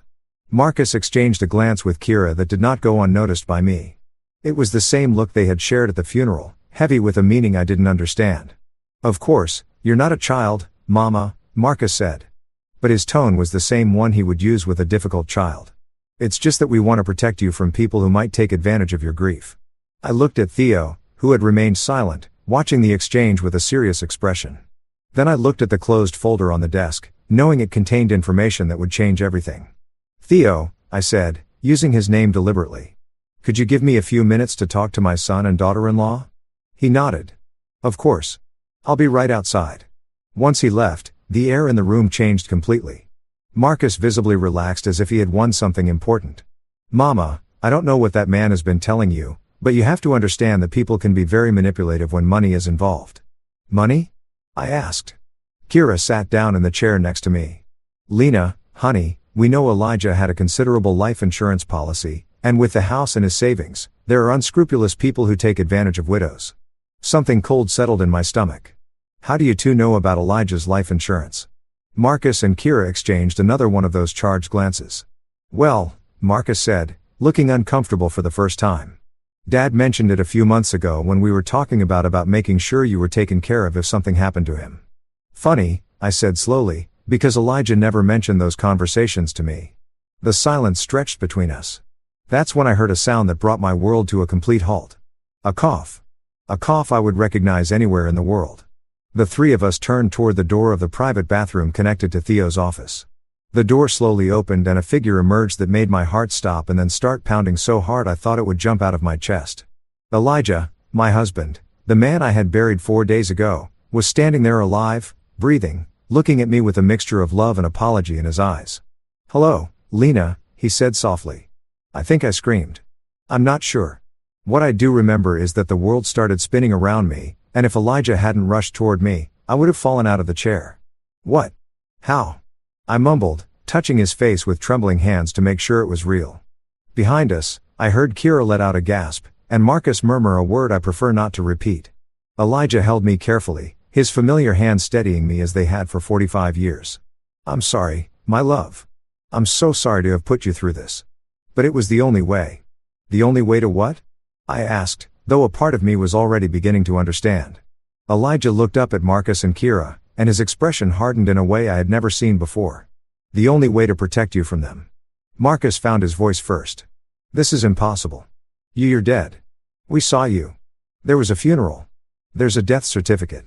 Elijah straightened up but kept a protective arm around me. "There was a falsified death certificate with the help of a very discreet doctor and a funeral director who owed a few favors. Theo helped me set up everything." "But why?" I whispered. Elijah looked at me tenderly before addressing Marcus and Kira again. "Because I found out what you were planning." Kira turned pale. "I don't know what you're talking about." "No," Elijah said, walking toward the desk and opening the folder Theo had closed. "Then you don't recognize this?" He pulled out a series of documents and placed them on the desk. Even from where I was sitting, I could see they were copies of emails, text messages, and what appeared to be transcribed recordings. "Mama is starting to show signs of dementia. I think you should consider the possibility of her needing full-time care soon. If Dad signs the documents I prepared for him, we can make sure she has the best possible care when the time comes." Elijah read aloud from the document. My son had gone completely white. Elijah continued reading. "Kira agreed, and the sooner the better. The house alone is worth almost $500,000, and that's not counting his retirement savings." I sat down heavily, feeling like I had received a physical blow. They had been planning to declare me incompetent. They had been calculating the value of our house, of our savings. "This is taken out of context," Marcus said desperately. "We were worried about Mama. We just wanted to make sure." "Make sure of what?" Elijah interrupted. "That you could control her life. That you could declare her incompetent and put her in an institution while you sold the house and spent our savings." Kira stood up abruptly. "This is ridiculous, Elijah. Faking your own death is a crime. There are fake certificates, fraudulent documents." "You're right," Elijah said calmly. "I am willing to face the consequences. But first, I wanted Lena to know the truth about what you two have been planning." He walked up to me and took my hands. "My love, for the last 8 months, they have been visiting me regularly when you are not here. At first, I thought it was because they worried about us. But I gradually realized that every conversation was designed to convince me that you were losing mental capacity, that you needed supervision, that it would be selfish of me not to make legal arrangements to protect you." I looked at Marcus, my son, the baby I had carried in my arms, whom I had comforted during nightmares, whom I had loved unconditionally for 35 years. "Is that true?" I asked him. For a moment, I saw something in his eyes that might have been shame, but then it hardened. "Mama, you don't understand the financial pressures we face. Kira and I have debts, obligations." "So, it was true," I murmured. Elijah squeezed my hands. "When I realized what was happening, I hired a private investigator. We discovered that Marcus has gambling debts of over $150,000 and Kira has been using credit cards in your name without your knowledge." The world wobbled around me once more. "Credit cards in my name? 3 different cards?" Elijah said softly, "with a total debt of over $10,000. Kira finally exploded. "This is enough, Elijah. I don't know what kind of sick game you're playing, but this ends now. Lena, Let's go. Clearly, your husband has lost his mind. But I didn't move. For the first time in months, maybe years, everything made sense. The constant visits, the exaggerated concern for my well-being, the suggestions about my memory, the rush to make me make decisions about my future immediately after the funeral. They hadn't been taking care of me. They had been preparing me to be sacrificed. I am not going anywhere, I finally said. My voice was stronger than it had sounded in a long time. But I think you two should leave. The expression on Marcus's face changed to something I had never seen before. He was no longer my worried son. He was a stranger who had just lost something he had been counting as his. Elijah helped me sit on the office sofa while Theo returned with a bottle of water and a grave expression. Marcus and Kira remained standing near the door like cornered animals deciding whether to flee or attack. Lena, Elijah said softly, kneeling in front of me. There's more you need to know. My mind was still struggling to process that my husband was alive, that he had faked his death, that my son and daughter-in-law had been planning to steal everything from me for months. But something in Elijah's expression told me the worst was yet to come. More, I murmured. Theo opened another section of the folder and pulled out what looked like a series of photographs. He placed them on the coffee table in front of us. These photos were taken by the private investigator over the last 6 weeks, Elijah explained. I picked up the photographs with trembling hands. The first showed Marcus entering what looked like a casino. The second showed him at a poker table betting chips representing amounts of money I couldn't imagine. The third showed Kira in an expensive jewelry store trying on a necklace that cost more than our mortgage payment. Marcus, Elijah said, his voice cold as ice. Do you want to explain to your mother how you could bet $25,000 in a single night when you told me you needed help paying the mortgage? My son didn't answer, but I could see his jaws clench. Elijah continued, or maybe Kira can explain how she could buy a $4,000 necklace last week when you are supposedly struggling to make ends meet. Kira finally spoke. Her voice now stripped of all the false sweetness she had been using with me. Elijah, you don't know what you're talking about. That necklace was an imitation. An imitation of Tiffany and Amos?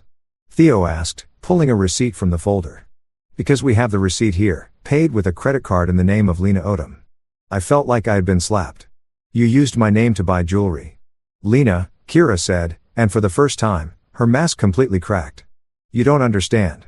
Marcus and I are under so much pressure. His debts, our expenses. We just needed a little temporary help. Temporary? I repeated. How long have you been stealing from me? Elijah pulled out another document. According to our investigator, the fraudulent transaction started 1.5 years ago. You used her information to open 3 credit cards.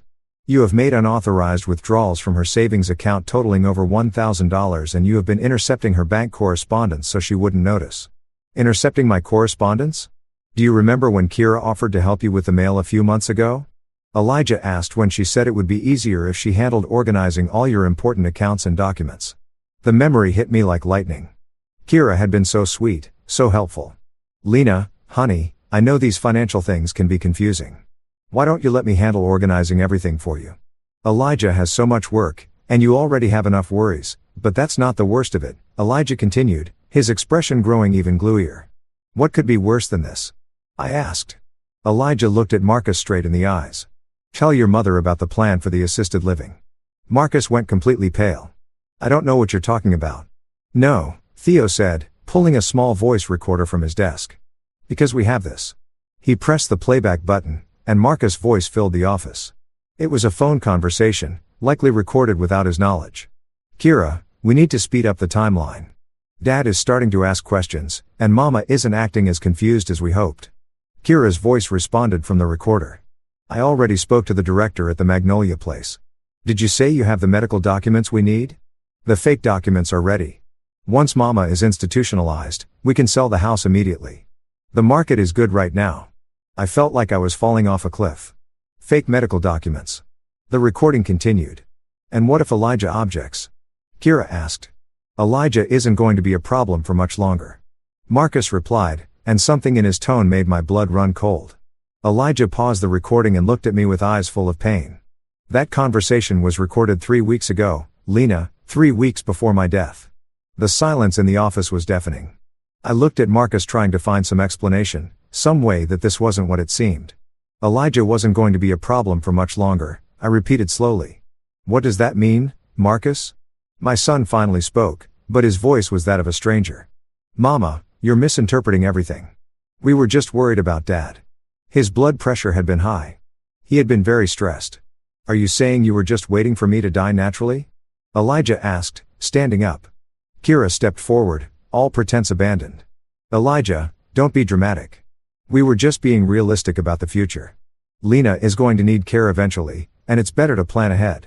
Plan ahead, I repeated, or speed up the process. Theo pulled another document from the folder. Lena, this may be the hardest thing to hear. It was a medical report. I read the first lines with growing horror. Patient shows clear signs of early dementia, episodes of confusion, short-term memory loss, disorientation. Evaluation for full-time care recommended. This is a lie, I said. My voice was barely a whisper. I've never seen this doctor. Dr. Silas Thorne. I don't recognize this name. He's Kira's doctor, Elijah said. Someone who was willing to sign a false diagnosis in exchange for $10,000. I looked at Kira, the woman I had called daughter, for 5 years.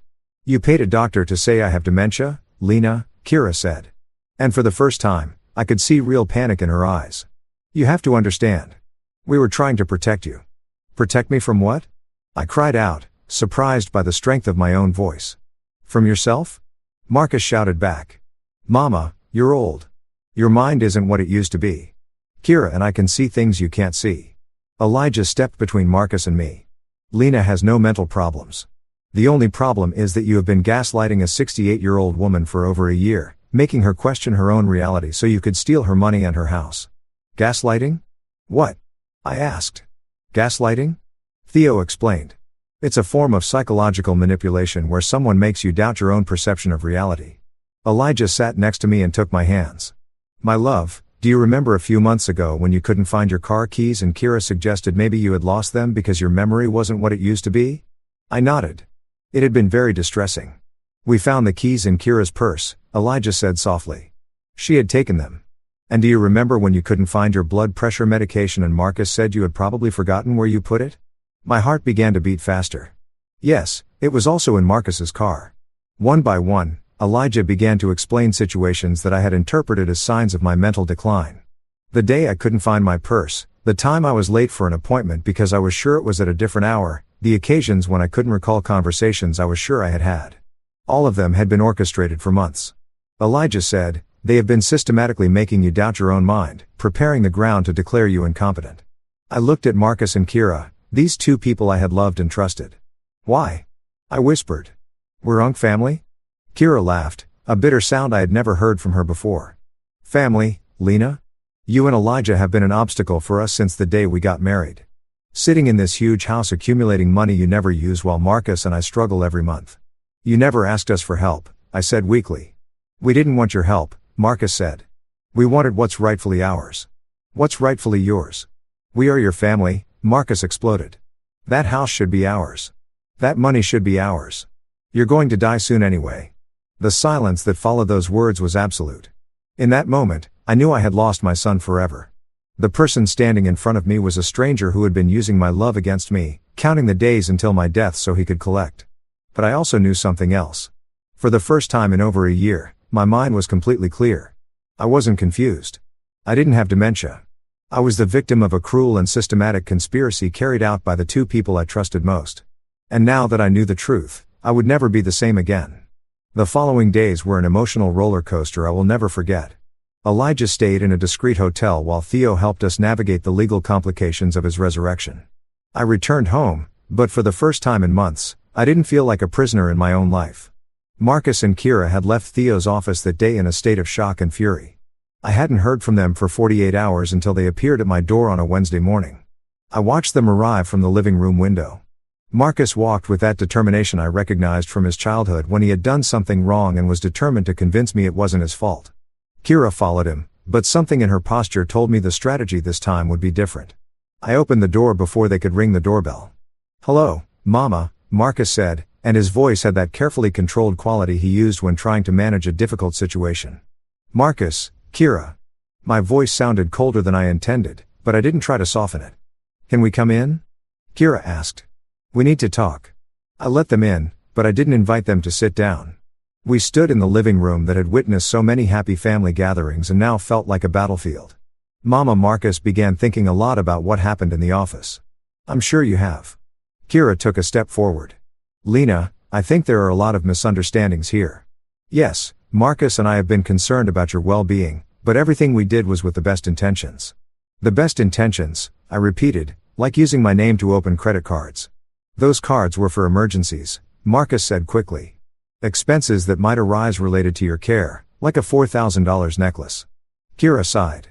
Okay, I made a mistake, but Lena, you have to understand the pressure we've been under. Marcus, debts are expenses. Your debts are not my responsibility, I said, surprised by how easy it was to say those words. Marcus changed tactics. Mama, Dad is manipulating you. Doesn't it seem strange that he would fake his own death?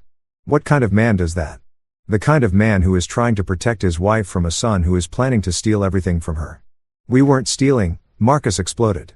That house, that money, it was eventually going to be ours anyway. We were just trying to speed up the process because we needed help. The brutal honesty of that statement left me speechless for a moment. Marcus, I finally said, you are telling me that you have been waiting for Elijah and me to die so you could have our money. That's not how it sounds. Kira intervened desperately. All families plan for the future. Families do not plan to declare their parents incompetent with false medical diagnosis. Kira turned pale. That was just a precaution in case you truly needed care in the future. A precaution you paid for with $10,000. Marcus ran his hands through his hair. A sign he was losing patience. Mama, listen to yourself. You've become paranoid. Dad is filling your head with crazy ideas. Crazy ideas, I repeated. Like the idea that I deserve to live in my own home without anyone trying to declare me crazy. No one is trying to declare you crazy, Marcus yelled. I walked to the phone and dialed a number I had memorized. What are you doing? Kira asked. Calling Elijah, I replied. I think he should be here for this conversation. Mama, no, Marcus said, but it was already too late. Elijah arrived 20 minutes later. He had been expecting my call, probably knowing this moment would come. When he walked in, the tension in the room immediately intensified. Marcus, Kira, he greeted them in a neutral voice. Dad, Marcus said. We need to resolve this as a family. Elijah sat next to me on the sofa, automatically taking my hand.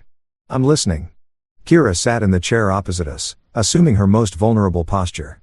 Elijah, I know what we did looks bad, but you have to understand that we were desperate.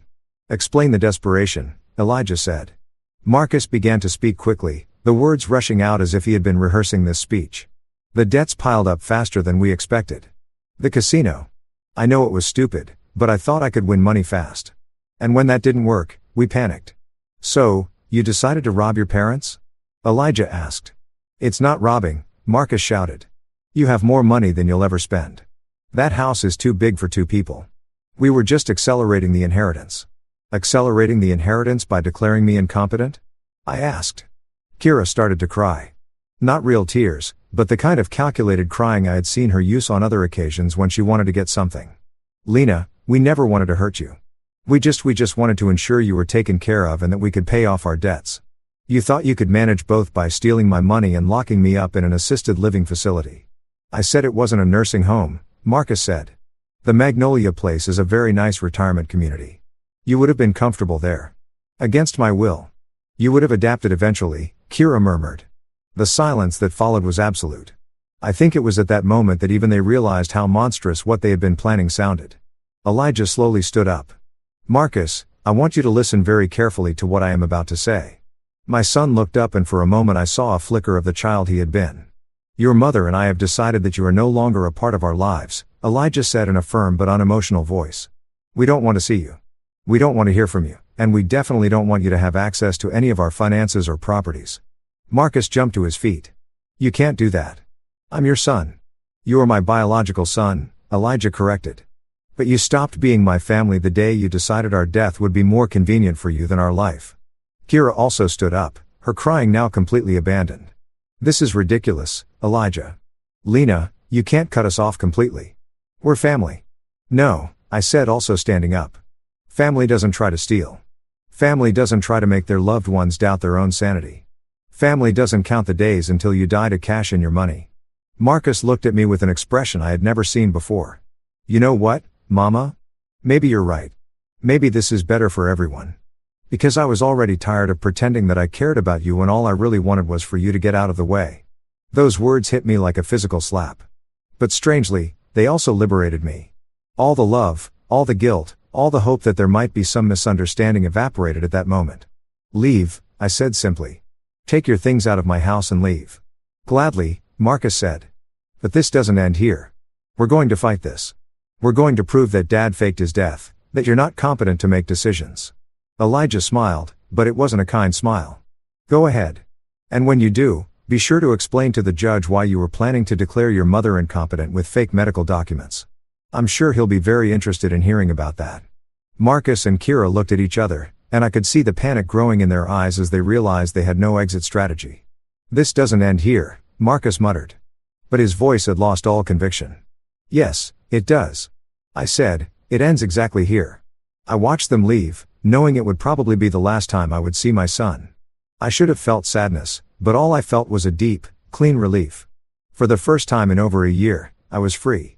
6 months later, I am sitting on the porch of our new home, watching Elijah plant roses in the garden he had always dreamed of having. We moved to a small town called Redwood Springs, 3 hours away, where no one knows our story and where we can simply be Elijah and Lena, a retired couple enjoying their golden years. The transition was not easy. There were moments, especially during the first few weeks, when I woke up in the pre-dawn hours wondering if we had done the right thing. Cutting off Marcus completely felt like amputating a part of my body, no matter how infected it was. But Elijah constantly reminded me why we had made that decision. My love, he would say when he found me crying at night. You cannot save someone who is willing to destroy you. Theo had helped us manage the legal complications. Falsifying the death certificate resulted in some fines and community service for Elijah. But when the evidence of Marcus and Kira's conspiracy was presented, the judge was surprisingly sympathetic. I've seen many cases of elder financial abuse, he had told us during the hearing, but rarely one as systematic and cruel as this. Marcus and Kira tried to follow through on their threat to fight legally, but their case quickly fell apart when the district attorney decided to investigate the fraudulent credit cards and the false medical documents. In the end, they were the ones who faced criminal charges, not us. The last I heard of them, Marcus was serving 18 months of probation for financial fraud. Kira had lost her nursing license. They had divorced 6 weeks after everything came to light, each blaming the other for dragging them into such a desperate situation. I feel no satisfaction in their downfall. I only feel a strange sense of closure, like when you finish reading a book that had been disturbing you, and you can finally put it aside. We sold the big house where we had raised Marcus. It was too full of complicated memories, and frankly, they were right about one thing. It was too big for 2 people. With the money from the sale, we bought this smaller house in Redwood Springs with enough land for Elijah's garden and a view of the mountains that makes every sunrise feel like a gift. We also paid off all the debts Marcus and Kira had accumulated in our name. Not because we owed it to them, but because we wanted to start this new phase of our lives completely clean without any financial connection to our past. Do you think Marcus will ever understand what he did? I ask Elijah one evening as we prepare dinner together. Elijah stops chopping vegetables and looks at me with those wise eyes that made me fall in love with him 46 years ago. I don't know, my love, but it is no longer our responsibility to teach him. That is the hardest lesson I have learned in these months. For 35 years, I felt responsible for Marcus' happiness and well-being. Even when he became an adult, even when he got married, he was still my baby who needed protection and guidance. But some adults choose paths their parents cannot follow. And sometimes the truest love is knowing when to let them go. We've made new friends here. Brenda and George, the couple next door, invited us to dinner last week. During the conversation, Brenda mentioned that they had cut ties with their son 10 years ago. He was an addict, she explained simply. And every time we tried to help him, he dragged us into his chaos. In the end, we had to choose to save our marriage and our sanity or continue to be victims of his destruction. Was it difficult? I asked. George took Brenda's hand. It was the hardest decision of our lives. But it was also the one that saved us. I hadn't realized until that moment how much I needed to hear that we weren't the only parents who had had to make such an extreme decision. This morning, Elijah brought me coffee in bed, a routine we've developed in our new life. As I took my first sip, I noticed he had left a letter on the nightstand. What is this? I asked. It arrived yesterday. It's from Marcus. My heart stopped for a moment. Did you read it? It's for you. I held the letter for several minutes before opening it. The handwriting was the same I had seen on thousands of Mother's Day cards, but the words were those of a stranger. Mama, it began. I know you probably don't want to hear from me, but I need to tell you something. Kira and I divorced. She blamed everything that happened on my gambling debts, but I know the truth is more complicated than that. He went on to explain that he was in therapy trying to understand how he had reached the point of conspiring against his own parents. The therapist says, I have entitlement issues, that I've always felt I deserve things without working for them. It came to the point near the end. I'm not asking for forgiveness because I know I don't deserve it. I just wanted you to know that I understand what I did and I understand why you had to walk away from me. If you ever want to give me another chance, I'll be working to be the person I should have been all along. When I finished reading, I handed the letter to Elijah. What do you think? I think he sounds like someone who is trying to change, I said honestly. But I also think words are easy. Elijah nodded. And what do you want to do? Nothing, I said, surprising myself with the certainty of my answer. I want to continue living our life. And if one day he proves with real actions that he has changed, maybe we can reconsider. And if he never does, I looked out the window at the garden where the roses Elijah had planted were beginning to bloom. Then we will live a beautiful life without him. That afternoon, while Elijah worked in the garden, I decided to write my own letter, not to Marcus, but to myself, a kind of declaration of independence from the guilt I had been carrying. Dear 68-year-old Lena, I wrote, forgive yourself for loving so much that it almost cost you everything. Forgive yourself for trusting so much that it almost cost you your sanity. Forgive yourself for believing that family love is always unconditional. But also celebrate your strength. Celebrate that when you finally saw the truth, you had the courage to act on it. Celebrate that you chose your own life over everyone else's comfort.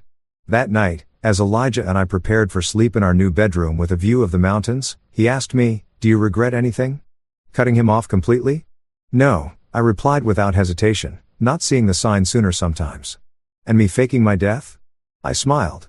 It was dramatic, but effective, Elijah laughed. Definitely effective. We were silent for a moment, listening to the sounds of the night in our new home. You know what the strangest thing is? I said finally. What? I feel younger now than I did when I was 50. As if I had been carrying a weight I didn't even know was there. Elijah took my hand in the darkness. That's what happens when you stop living for other people and start living for yourself. This morning, I received a call from Brenda, our new neighbor. Lena, she said, a group of us are going to the farmer's market on Saturday, and then we thought we'd grab lunch at that new French cafe. Would you like to come? I'd love to, I replied without hesitation. A year ago, I would have had to consult with Marcus and Kira, make sure they didn't need anything. Consider if it was appropriate for a woman my age to go out with friends. Now I simply say yes to the things that make me happy. As I write these lines, sitting on my porch with a cup of tea and the sound of Elijah whistling as he waters his roses, I realize that this is the first time in decades that I feel completely free. Free from guilt, free from expectations, free from the need to justify my decisions to people who never had my best interests at heart. Marcus was right about one thing. Elijah and I probably won't live many more years, but the years we have left will be ours. Lived on our terms, surrounded by people who love us unconditionally and without hidden agendas. And I discovered that is worth more than any toxic family tie I may have lost in the process. Sometimes the greatest freedom comes from having the courage to walk into the unknown, leaving behind even those you loved most when the love had become indistinguishable from the harm. Tonight I will sleep soundly for the first time in 2 years, knowing that tomorrow I will wake up to a life that is completely mine. That brings this story to an end, and that one was definitely a wild ride. Let me know what you think in the comments. Now, let's move into the next story, titled, On Christmas, I arrived earlier than planned at the party at my wife's parents' house. I was shocked when I heard my wife say, I'm pregnant for my boss. Jake, we are about to be a family. I left quietly. 3 weeks later, everyone went pale when they saw I wasn't supposed to be there yet. That's the thing about fate. It doesn't ask permission before it rewrites your entire life in the span of a single overheard sentence. The drive from the airport had been faster than I'd anticipated. No traffic on Christmas Eve, just empty highways dusted with a fresh snow that caught the headlights like scattered diamonds. I'd caught an earlier flight, wanted to surprise Emma, 3 months away on that engineering project in Dubai. And all I could think about during those endless desert nights was coming home to her, to us, to the life we'd built together over 7 years of marriage. I pulled into her parents' driveway at 7:15. The party wasn't supposed to start until 8, but the windows were already glowing warm against the December darkness, and I could see silhouettes moving inside. Classic Christmas music drifted out, muffled by walls and windows, but unmistakable. Bing Crosby dreaming of a white Christmas while I sat in my rental car, grinning like an idiot, imagining Emma's face when she saw me walk through that door. I grabbed the gifts from the trunk. Carefully wrapped packages I'd agonized over in Dubai's gold souk and electronics district. A vintage bracelet for Emma that cost more than my first car. Scotch for her father. French perfume for her mother. I was good at this, at being the son-in-law who remembered, who cared, who showed up. I always showed up. The front door was unlocked. They never locked it during parties. Said it made guests feel unwelcome to have to knock. I stepped inside quietly, thinking I'd hear Emma's laugh first. That bright cascading sound that had made me fall in love with her in a coffee shop 8 years ago when she'd been arguing with a barista about the philosophical implications of oat milk. The house smelled like cinnamon and pine. Their Christmas tree stood in the corner of the living room, 15 feet of Douglas fir drowning in ornaments and white lights. I could hear voices coming from the kitchen, that particular hum of pre-party preparation, and I moved toward it with my surprise intact, my smile ready, my heart full of 3 months' worth of missing her. I was 10 feet from the kitchen doorway when I heard my wife's voice, clear and bright and excited in a way I hadn't heard in months. "I'm pregnant." I stopped. The packages in my arms suddenly felt like they weighed 1,000 pounds. "Oh my God, Emma." That was her mother, Catherine. Voice pitched high with surprise and joy. "When did you find out? Does Marcus know?" "Oh honey, this is wonderful."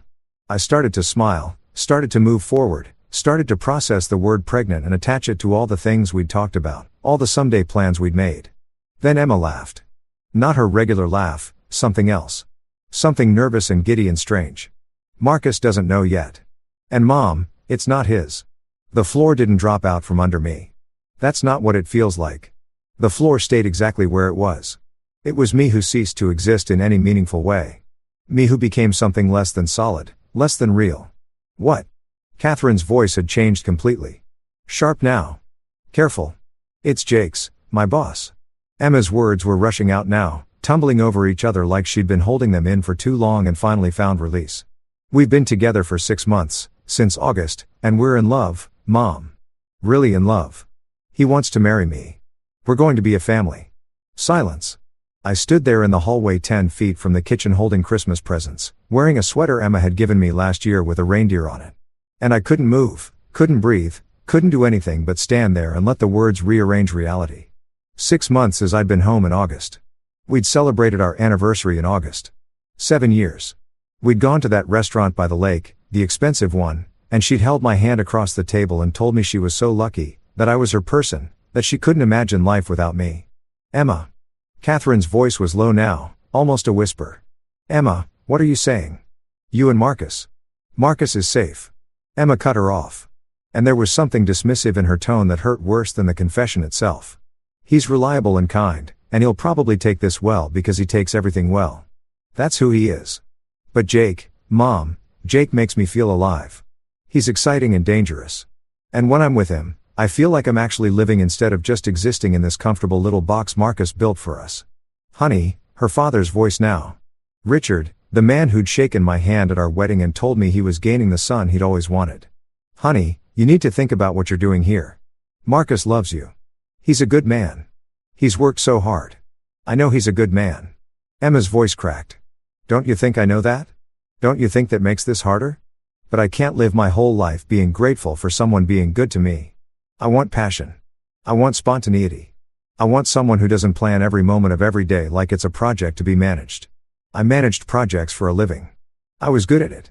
I planned things because planning meant security, meant building something solid, meant creating a future worth living in. Apparently, that made me boring. And you're sure it's his? Catherine again? Practical even in crisis. I'm sure we haven't. Marcus and I haven't been intimate since July. He's been so busy with work and I've been with Jake and it just happened or stopped happening. Either way, this baby is Jake's. July. We hadn't made love since July and I hadn't even noticed. I'd been preoccupied with the Dubai contract, with planning my career advancement, with making sure we had enough saved for the house we were supposed to buy next spring. The house with the big backyard she'd wanted for kids. Our kids, not Jake's kids. I'm telling Marcus after Christmas. Emma's voice had steadied now, found its resolve. I'll wait until after the holidays. It would be cruel to ruin Christmas for him. Jake and I have already discussed it. He's getting divorced, too. His wife doesn't know yet, either. And we're going to find a place together. Start fresh. Do this right. Do this right. As if there was a right way to detonate someone's existence. I don't remember making the decision to leave. One moment I was standing there, The next I was walking backward slowly, carefully, like I was defusing a bomb by retreating from it. The packages were still in my arms. I don't know how I held on to them. My hands had stopped working in any way I recognized. The front door was still open. I'd left it open when I came in, too excited to bother closing it. I stepped back through it into the cold December night and pulled it shut with a quiet click that sounded like the closing of a casket. The snow had started falling harder. It collected on my shoulders as I stood there on the porch, staring at the wreaths Catherine had hung on the door, at the welcome mat that said, "Joy to all who enter." At the warm light spilling through the windows where my wife was planning her new life with another man's baby growing inside her. 6 months. The math was simple. She'd started sleeping with her boss 2 months after our anniversary. 2 months after looking me in the eyes and calling me her person. 1 month before I left for Dubai, had she been relieved when I got that assignment?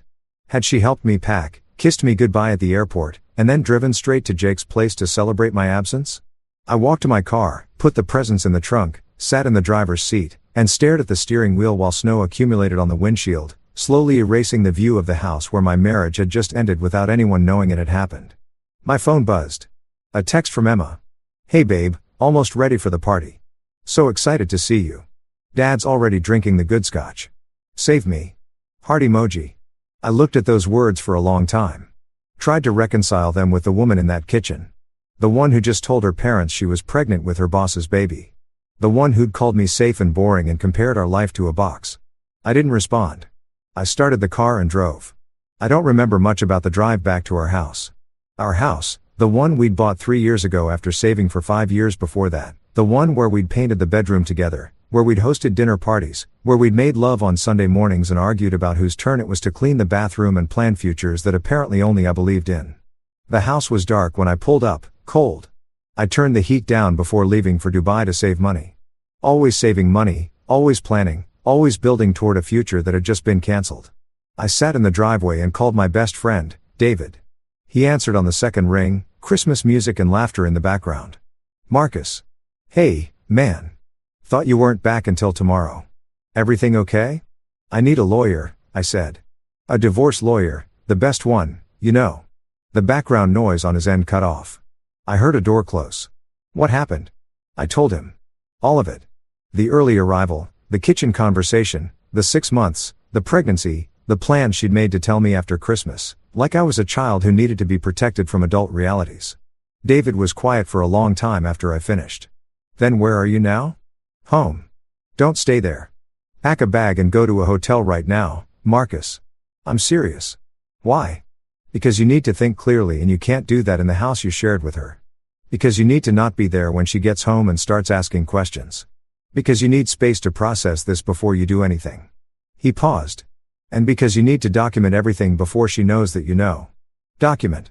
"Text messages, emails, phone records, bank statements, everything. If she's been having an affair for 6 months, there's evidence. You need to find it before she has a chance to delete it." The engineer in me understood this immediately.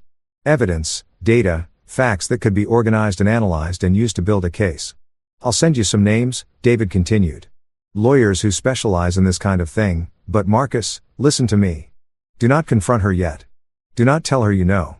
Not until you've talked to a lawyer and protected yourself." "Protected myself from what?" "She's the one who from everything. Financially, legally, emotionally. She's been planning this for months. You just found out tonight. She has a head start. You need to catch up before you make any moves." He was right. I knew he was right. But there was something in me that wanted to drive back to her parents' house, walk into that kitchen, and watch her face when she saw me.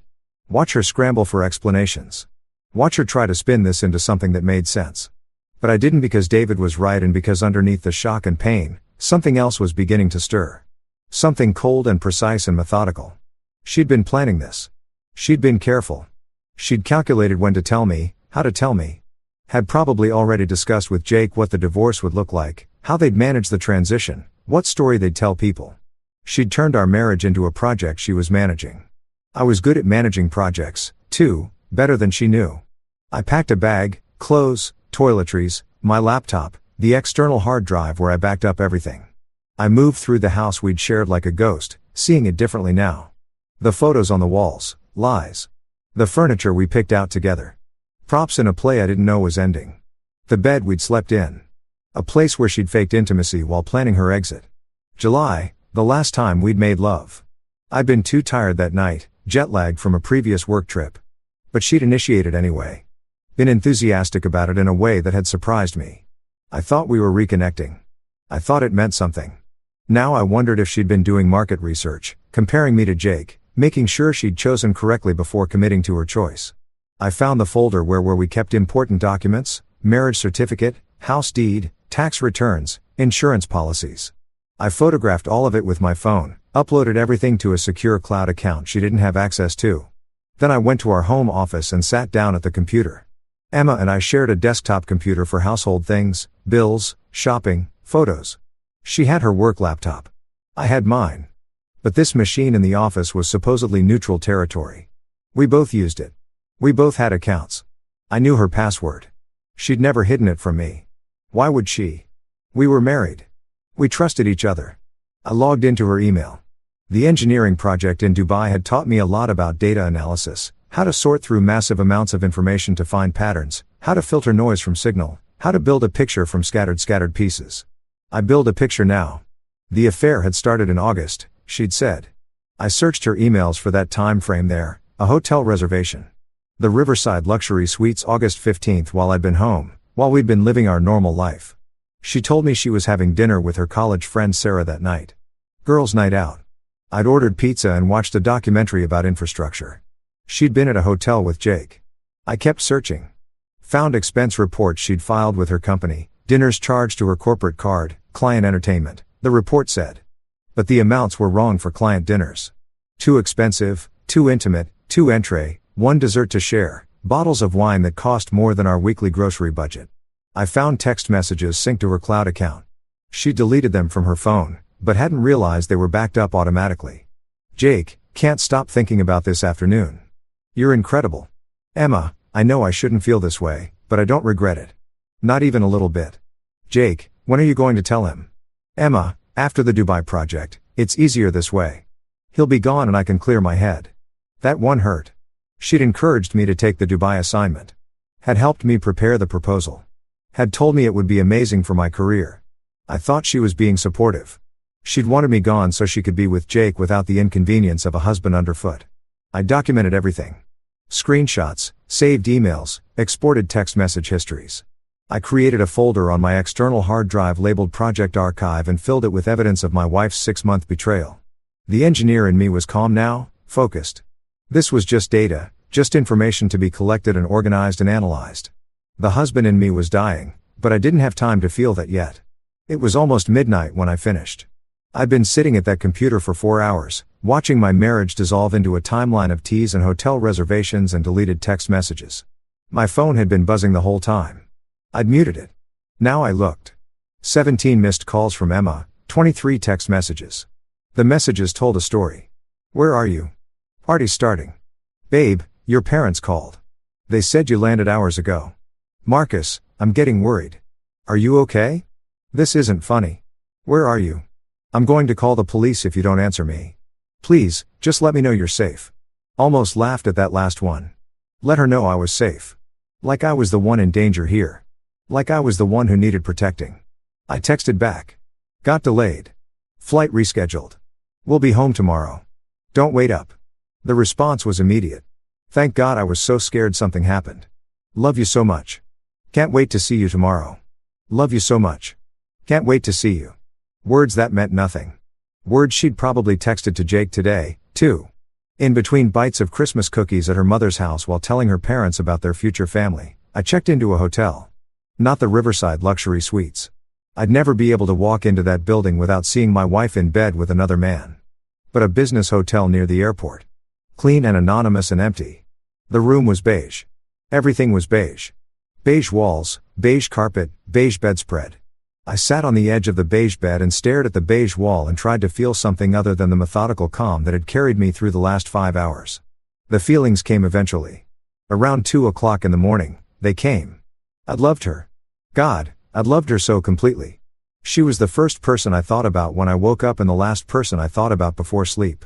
She was the reason I worked so hard, saved so carefully, planned so meticulously. Everything I did with us in mind. Our future, our family, our life. And for 6 months while I'd been building that future in my head, she'd been dismantling it in reality. I cried first time in probably 15 years. Sat on that beige bed in that beige room and cried. Like something inside me had broken in a way that couldn't be fixed. But even while I cried, part of my brain was working, planning, calculating. She'd said she was going to tell me after Christmas. That gave me time. A week maybe. She'd want to ease into it probably. Pick the right moment. Stage the conversation. She was good at staging things. I was realizing good at managing perceptions. I could use that time. David had texted me 3 names. Lawyers. I looked them up on my phone, read reviews, studied their success rates in divorce cases. One name kept appearing in articles about complex divorces. Melissa Chen. She'd handled several high-profile cases involving infidelity and hidden assets. The reviews called her ruthless but fair and the lawyer you want on your side when things get ugly. Things were going to get ugly. I emailed her at 3 o'clock in the morning from my phone. Explained the situation briefly, professionally, like I was submitting a project proposal, attached some of the evidence I'd collected, asked for a consultation as soon as possible. She responded at 7 a.m. available this morning at 10 o'clock. Come to my office. Bring everything you have. I spent the hours until the meeting organizing the evidence. Created a timeline. Cross-referenced bank statements with Emma's calendar appointments. Found patterns I hadn't noticed before. She'd been taking half days at work every Friday for 3 months. Told me she was working from home those afternoons.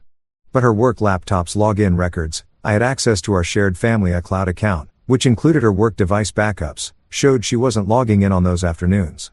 She was somewhere else with Jake, probably. While I'd been in Dubai thinking she was homework, she'd been spending 3-hour Friday afternoons doing God knows what with her boss. The bank statements showed regular cash withdrawals, $200 every Thursday. Cash she told me was for groceries and household expenses, but our actual grocery spending was all on credit cards. I could track it. The cash was going somewhere else. Gifts for Jake, maybe. Hotels they kept off the corporate card.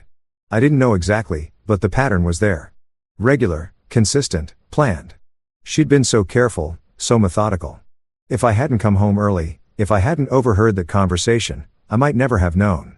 She would have told me after Christmas, yes, but she would have controlled the narrative, would have framed it as a sudden realization, a difficult choice, maybe even blamed our marriage problems on my traveling for work. Instead, I knew the truth, and I had evidence of the truth. That changed everything.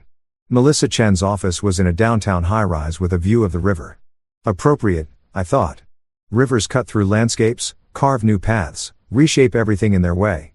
She was younger than I expected, mid-40s, maybe, wearing a gray suit that probably cost more than my car payment, with dark hair pulled back in a way that meant business. Mr. Harrison. She shook my hand firmly. Sit down.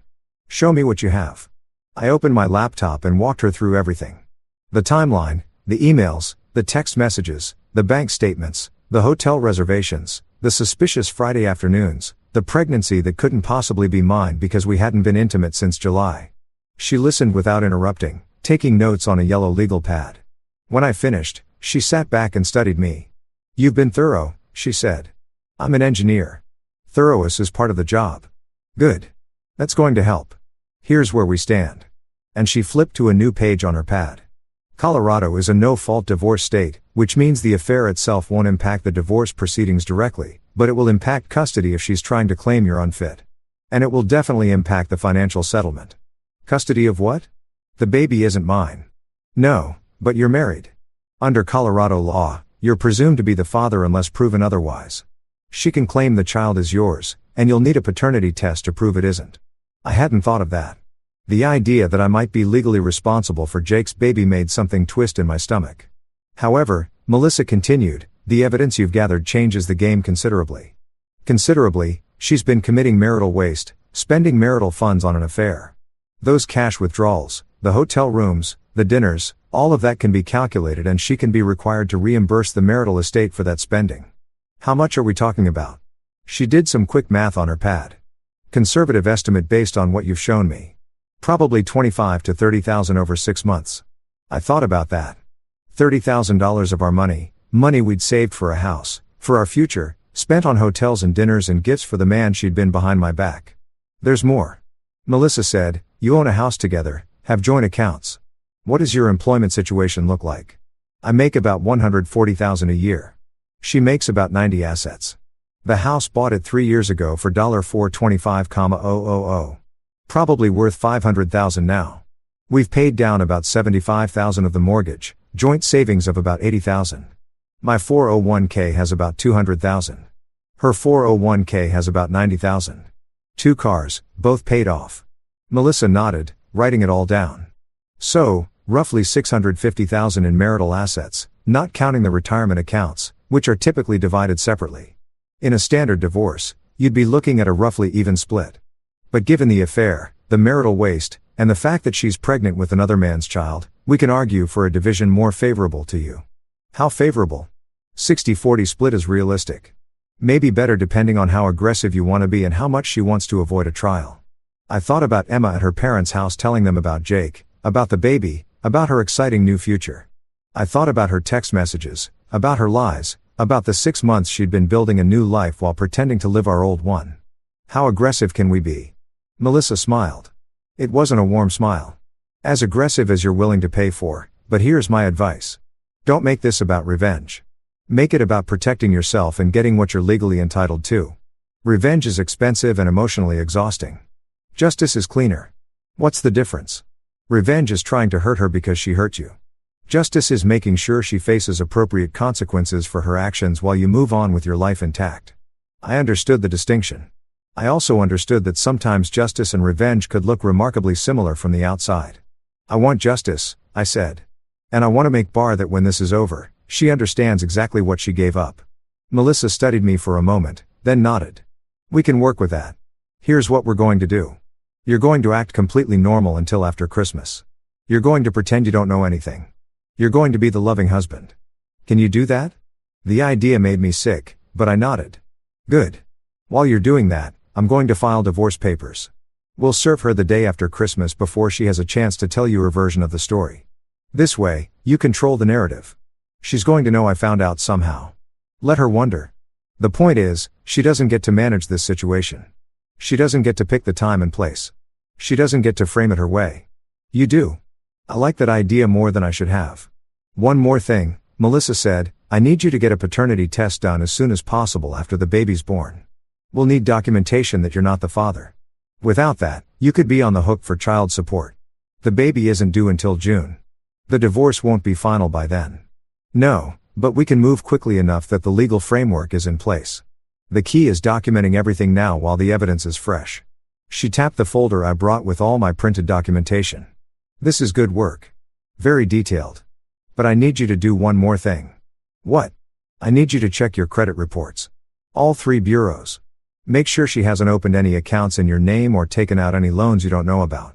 If she's been planning this for 6 months, she might have been securing her financial position. I hadn't thought of that either.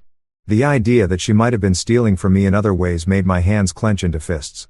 I'll do it today. Good. And Marcus. Melissa's voice softened slightly. I know this is terrible. I know it feels like your world is ending, but you're doing the right things. You're being smart and careful, and that's going to protect you in the long run. A lot of people in your situation react emotionally and it costs them. You're not doing that. I'm not feeling very smart right now. That's because you're still processing. The shock is still fresh.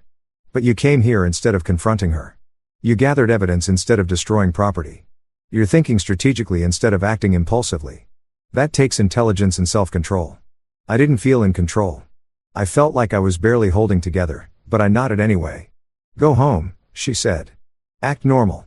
Be the husband she expects. Let her think everything is going according to her plan. And on December 26th, her world is going to change very suddenly. I left her office feeling something I hadn't felt since hearing Emma's confession. A sense of purpose, a plan. I checked my credit reports that afternoon from my hotel room. Found something that made my jaw clench so hard my teeth hurt. She'd opened a credit card in both our names 3 months ago. October, the balance was $15,000. The charges were all at high-end stores. Nordstrom, Tiffany, Williams-Sonoma. She'd been buying things, expensive things, on a card I didn't know about, setting up her new life with Jake, decorating their future apartment, probably buying jewelry to celebrate their new beginning with my credit, with my financial responsibility. I forwarded the information to Melissa immediately. Her response was brief. This is good. This is very good. Keep looking. I kept looking. Found that she'd been transferring money from our joint savings to a separate account. I didn't have access to small amounts. 500 here, there. Nothing big enough to trigger alerts. But over 6 months, it added up to almost $20,000. She'd been planning this so carefully, so methodically. While I'd been in Dubai working 14-hour days in 110-degree heat, managing a project that was supposed to advance my career and secure our future, she'd been systematically preparing to leave me. The detail that hurt most was how she'd encouraged me to take that Dubai assignment. I'd been hesitant. 3 months away from home was a long time, but she'd been so supportive. Had told me it was an amazing opportunity. Had helped me prepare for the interview. Had celebrated with champagne when I got the offer. She'd wanted me gone. Had seen it as a gift, probably. 3 months to be with Jake without having to make excuses. 3 months to plan her exit strategy. 3 months to build her new life while I was paying for it from across the world. I wanted to scream, wanted to break things, wanted to drive to her office and tell everyone there what she'd done. Instead, I did what Melissa had told me to do. I went home. The house was empty when I arrived. Emma would be at work for another 2 hours. I walked through it like a stranger, seeing everything differently now. The kitchen where we'd cooked together. Had she been thinking about Jake while chopping vegetables beside me? Had she been comparing us, finding me wanting the living room where we'd watched movies on Friday nights? Had those Friday half-days been what she was really looking forward to? Time with him instead of time with me? The bedroom where we'd made love? Where we'd talked about having children someday, where she'd conceived someone else's child and never told me. I sat on the edge of our bed and looked at the framed photo on her nightstand. Us on our wedding day. She looked radiant. I looked happier than I'd ever been in my life. That man in the photo had no idea what was coming. Had no idea that the woman in white beside him would betray him so completely that 7 years later he'd be sitting here trying to figure out if anything had ever been real. My phone buzzed. Emma, home in 20. So excited to see you. Should I pick up dinner? I texted back like a loving husband would. I'll cook your favorite. See you soon. Her favorite was chicken piccata with angel hair pasta. I'd learned to make it for her birthday, our first year together. Had perfected it over 7 years of practice. I made it now. Moving through the motions mechanically. Chicken pounded thin, flour, butter, lemon, capers, pasta boiling, salad dressed, wine opened. The perfect welcome home dinner. I was setting the table when I heard her car in the driveway. She came through the door like a hurricane of excitement, dropped her purse, ran to me, threw her arms around my neck. You're home. You're really home. She was kissing my face, my neck, laughing. I missed you so much. So much. I held her, smelled her perfume, the one I'd given her for our anniversary. Felt her body against mine. The body that was carrying another man's child. I missed you too, I said. And the lie tasted like poison. She pulled back to look at me. Are you okay? You seem tired. Just jet lag, long flights.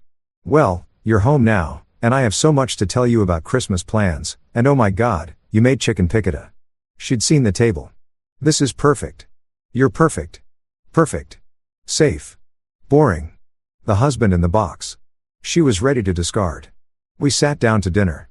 She talked about her parents' Christmas party plans, about work, about a new coffee shop that had opened near her office. Normal conversation, easy conversation, the kind we'd had 1,000 times before. I watched her talk, studied her face, looked for signs of guilt, of deception, of the woman who told her mother I was safe and boring. She looked happy. Genuinely happy. Like there was nothing wrong at all. How was Dubai? She asked, twirling pasta on her and fork. Hot, complicated. We had some delays with the structural engineering, but we got it sorted out. That's my brilliant husband. Always sorting things out. She reached across the table and squeezed my hand. I'm so proud of you. I looked at her hand on mine, saw her wedding ring, the one that matched mine, the one that was supposed to mean something. Emma, I said carefully. Are you happy? She blinked. What? Of course I'm happy. Why would you ask that? Just I've been gone a lot, working a lot. I want to make sure we're okay. Her face did something complicated. For just a second, I saw something that might have been guilt. Then it was gone, replaced by her smile. We're great, she said firmly. We're absolutely great. And now you're home and we can have a perfect Christmas together. A perfect Christmas while she was pregnant with Jake's baby. While she was planning to tell me after the holidays that she was leaving me, while she was spending our money on her affair and hiding assets and opening credit cards in my name. Perfect. I made it through dinner, through dessert, through washing dishes together while she talked about getting a real tree this year instead of our usual artificial one. I made it through a movie on the couch, her head on my shoulder, her hand playing with my fingers like she always did. I made it through her suggesting that we go to bed early, her voice taking on that particular tone that meant she wanted to be intimate. I couldn't do that. I couldn't touch her like that knowing what I knew. I'm exhausted, I said. Jet lag is hitting hard. Can we just sleep? Of course, she kissed my cheek. Poor baby. You must be wiped out. We went to bed. She fell asleep quickly, curled against me like always. I lay awake staring at the ceiling, feeling her breathe, counting down the hours until Christmas was over and Melissa could serve the divorce papers. 4 days. I had to act normal for 4 days. The next morning was Christmas Eve. Emma Mattel was off work, cheerful and energetic. She wanted to bake cookies for her parents' party. Wanted me to help. We stood in the kitchen together measuring flour and sugar. And I remembered all the other times we'd done this, the easy domesticity of it, the comfort of shared routines. Had any of it been real? Had she ever actually loved me, or had I just been a placeholder until someone more exciting came along? You're quiet, she said, bumping her hip against mine. What are you thinking about? Just tired still, I'd sighed. And thinking about the Dubai project. There are some things I need to sort out after the holidays. Work, work, work. She shook her head, smiling.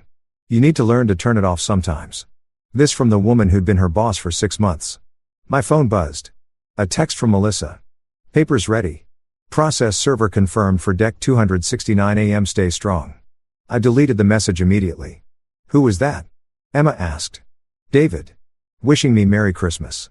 She nodded, already focused back on the cookies. We went to her parents' party that evening. I walked into that house where I'd heard the truth 2 nights ago and I smiled and shook hands and accepted Richard's hug and Catherine's kiss on the cheek. They knew. They knew about Jake and the baby and Emma's plans to leave me. And they were acting like everything was fine. Catherine pulled me aside at one point. Marcus, honey, I'm so glad you're home. Emma missed you terribly while you were gone. Did she though? Or did she just miss having the convenience of a husband around? I missed her too, I said, because what else could I say? She seems so happy lately, Catherine continued. Just glowing. I think she has some exciting news to share with you soon. Exciting news? The baby, the affair, the divorce. I'm looking forward to it, I said, and watched Catherine's face for any sign that she knew how that sentence could be interpreted. She just smiled and squeezed my arm.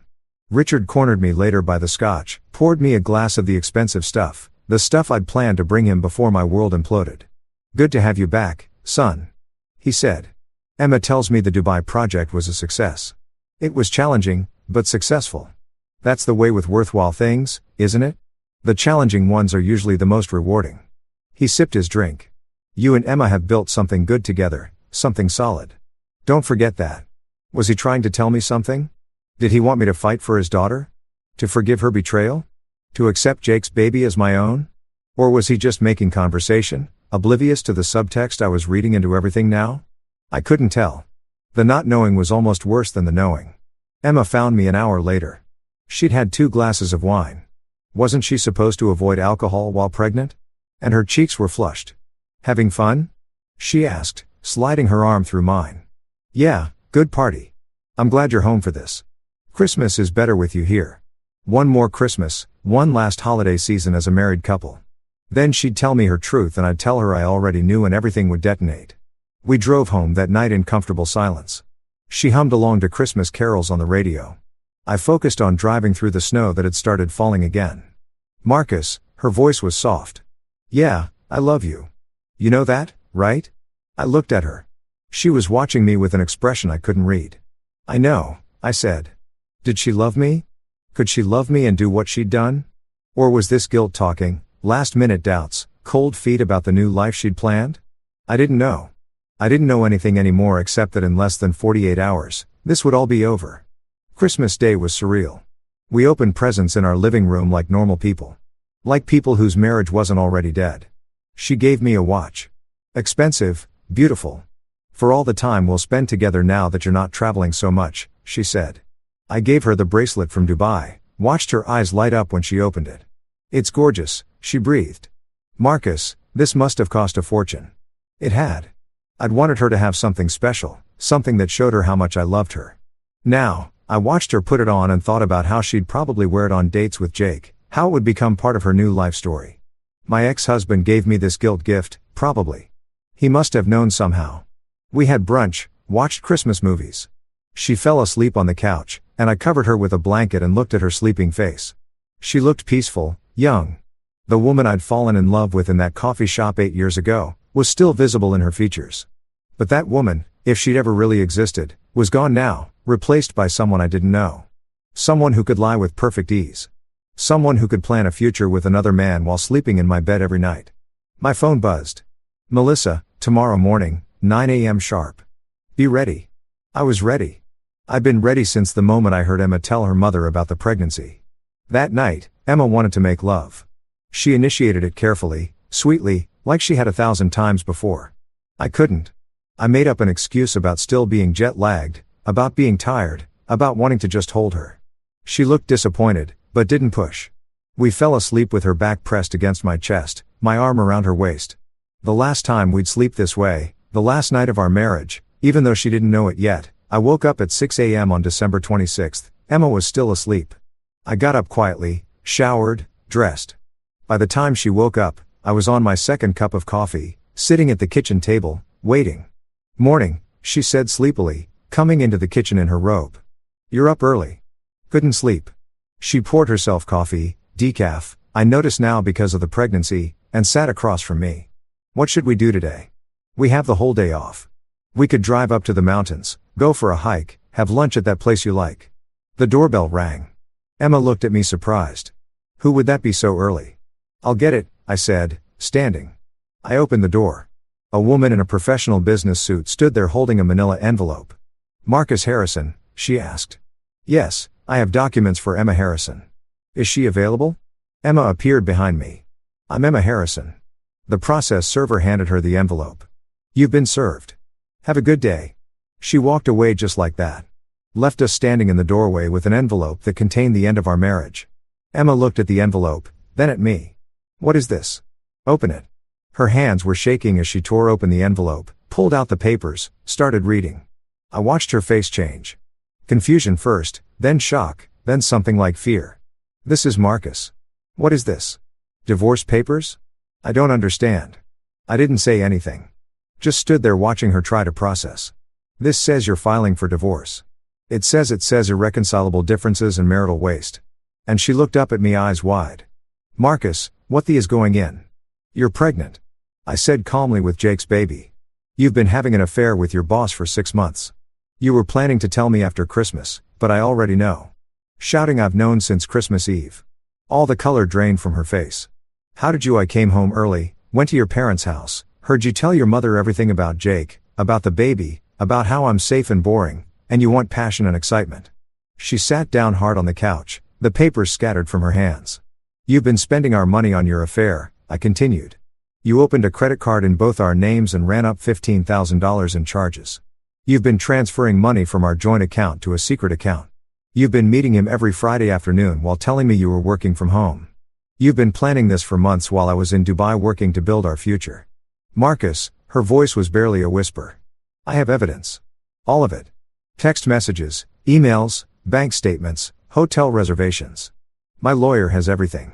So, you can't lie about this. You can't spin this into something where I'm the bad guy for traveling too much or working too hard. You did this. You chose this. And now you get to deal with the consequences. She was crying now, tears running down her face, shoulders shaking. I was going to tell you, I was going to explain. After Christmas, I know on your timeline, your way, but I don't care about your timeline anymore. This is my timeline now. Marcus, please. Can we just talk about this? Can we read the papers? I said, my lawyer will be in touch about dividing assets. I've already moved my stuff out to a hotel. I'll be back next week with movers for my furniture and personal items. Until then, you can stay here. I picked up my keys. I'd packed another bag last night after she fell asleep. It was waiting in my car. Where are you going? She stood up, panic in her voice. Now away from you, Marcus. Wait, please. I love you. I made a mistake, but I love you. We can work through this. I looked at her, really looked at her, saw the desperation in her face, the fear, the regret. Too late. All of it. Too late. You don't love me, I said quietly. You love the idea of me, the safety, the security, the life I built for us, but you don't love me. If you did, you wouldn't have spent 6 months your boss. You wouldn't have gotten pregnant with his baby. You wouldn't have called me boring and said you felt trapped in the life we made together. I didn't mean yes, you did. You meant every word. And the only reason you're sorry now is because I found out before you were ready. Because you lost control of the situation. Because I'm not reacting the way you expected. I walked to the door, turned back one more time. I hope Jake makes you happy, I said. I hope the passion and excitement are worth it. I hope when you're up at 3 a.m. with his baby, wondering how you're going to pay your bills because your lawyer fees and his divorce costs have drained both your accounts. I hope you'll remember how boring and safe I was and realize what you threw away. Marcus. I closed the door on whatever she was going to see. Got in my car, drove away. In my rear view mirror, I could see her standing in the doorway in her bathrobe, holding divorce papers, crying. I felt nothing. The nothing was almost worse than the pain. I drove to David's house. He opened the door before I could knock. Must have seen me pull up. It's done, he asked. It's done. He pulled me into a hug. I stood there stiffly, still feeling nothing, while my best friend tried to hold me together. Come on, he said finally. Sarah made breakfast.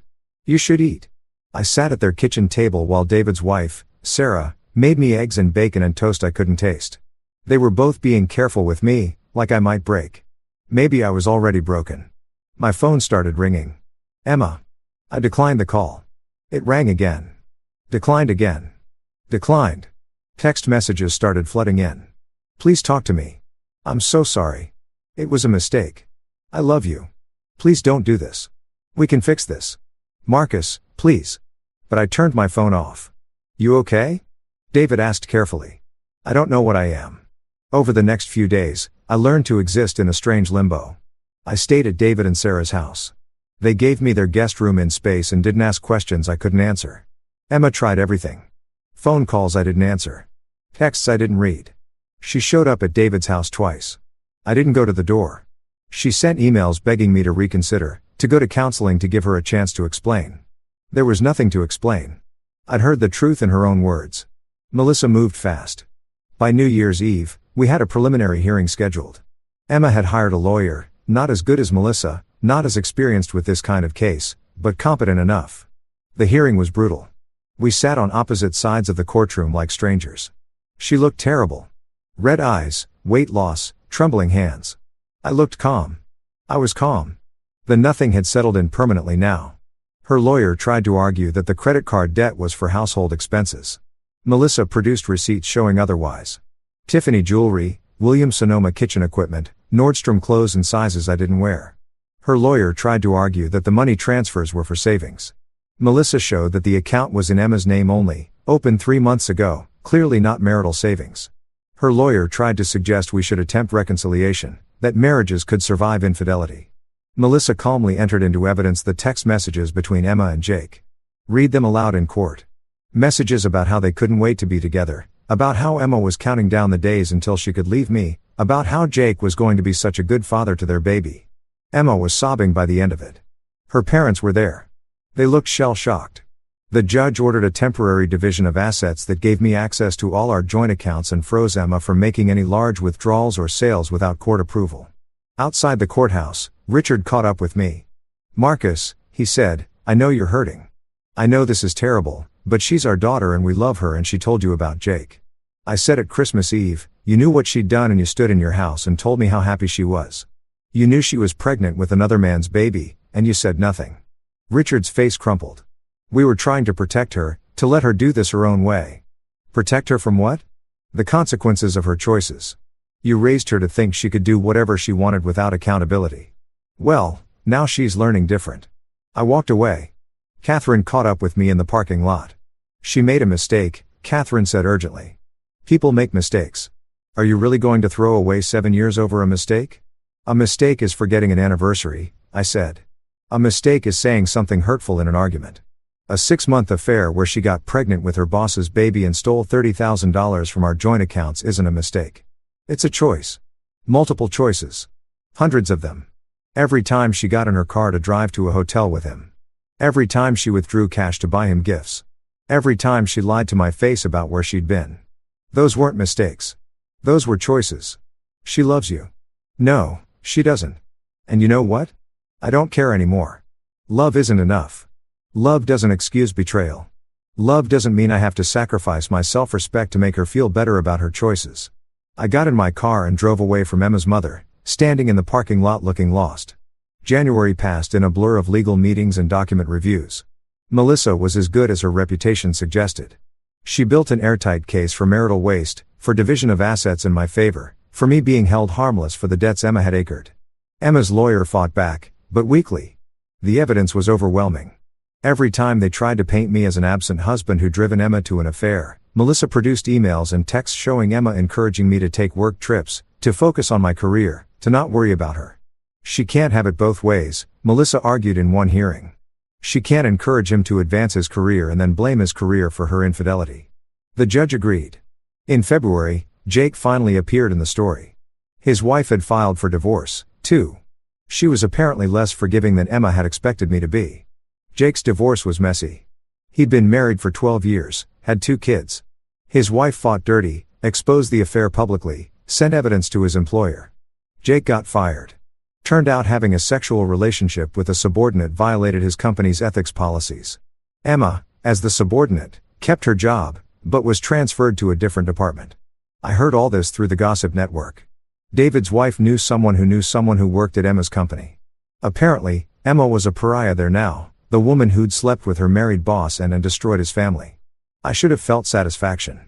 I felt nothing. Emma tried one more time to reach me in March. Showed up at the office where I'd returned to work after the Dubai project ended. Security called me. "There's an Emma Harrison here to see you. Tell her I'm not available. She says it's urgent." "I don't care. Tell her to contact my lawyer." But she was waiting by my car when I left that evening. 5 months pregnant now, showing clearly. "Marcus," she said, "please, just 5 minutes." I looked at her, saw the woman I'd loved, saw the stranger she'd become. 5 minutes, I said, "I'm sorry." The words came out in a rush. I'm so sorry. I was stupid and selfish, and I threw away the best thing in my life for something that wasn't even real. Jake and I, we're not together anymore. His wife destroyed him in the divorce, and he blames me. And I realize now that what we had wasn't love. It was just excitement, escape. I was running from responsibility and I ruined everything, and I'm so sorry. I waited for her to finish. "I want you back," she said. "I know I don't deserve it. I know I hurt you, but I love you and I miss you and I want to fix this. Please, Marcus. Please, can we try?" "No. Please. You're pregnant with another man's baby," I said flatly. Even if I could forgive the affair, even if I could move past the laws and the theft and the betrayal, I can't be a father to Jake's child. I won't do that. It would be a constant reminder of what you did. Every time I looked at that baby, I'd see you with him. We could, after the baby is born, I could give it up for adoption. We could start fresh. The suggestion was so appalling, I actually stepped back. You'd give up your baby. You'd give away your child to make me more comfortable. What kind of person even suggests that? I just want you back. I'll do anything. No. The answer is no. It will always be no. I don't love you anymore, Emma. I don't even know if I ever really loved you or if I just loved the person I thought you were. But that person, if she ever existed, is gone. And I can't get her back. I got in my car and drove away, leaving her standing in the parking lot, pregnant and alone. The divorce was finalized in April. I got the house, 60% of our liquid assets, and she was ordered to reimburse the marital estate for the money she'd spent on the affair. My retirement account stayed mine, hers stayed hers. She got the debt from the credit card she'd opened, the furniture from the apartment she'd apparently been planning to move into with Jake before his life fell apart. The settlement was fair. Dojo was fair. Melissa said more than fair given the circumstances. I signed the papers in her office. Emma signed them at her lawyer's office. We never saw each other. On the day our divorce became final, I went back to the house. Our house, my house now. It felt empty, hollow. I walked through rooms full of memories that felt like they belonged to someone else. I stood in the bedroom where Emma had slept beside me for 7 years and tried to feel something. Still nothing. David told me I was depressed. Probably right. He wanted me to see a therapist. I went once. The therapist was kind and patient and asked me how I felt. "Nothing," I said. "I feel nothing." She said that was normal. That I'd experienced trauma and my emotions had shut down to protect me. That eventually I'd need to process what happened, to feel the feelings I was avoiding. I didn't go back. In May, I sold the house. Couldn't live there anymore. Every room was haunted by the ghost of a marriage I thought was real. I bought a condo downtown. Modern, clean, no memories. Emma had the baby in June. A girl. Jake wasn't at the hospital. They'd been broken up for 3 months by then. I heard she named the baby Sophia. I heard she was raising her alone. I heard her parents were helping, but not as much as she'd hoped. I heard all this secondhand and felt the same nothing I'd felt about everything else. In July, a year after the last time Emma and I had been intimate, I went on a date. David's wife set it up. A friend of a friend, nice woman, smart, attractive. We had dinner. She talked about her work, her hobbies, her life. I told her I had recently gotten divorced. How long were you married? She asked. 7 years. What happened, if you don't mind me asking? She had an affair, got pregnant with his baby, spent our money on him, lied about all of it for 6 months. The woman's eyes went wide. Oh my God, I'm so sorry. That's terrible. It's fine, I said, I'm fine. But I wasn't fine. I was nothing. And nothing wasn't fine. It was just nothing. There was no second date.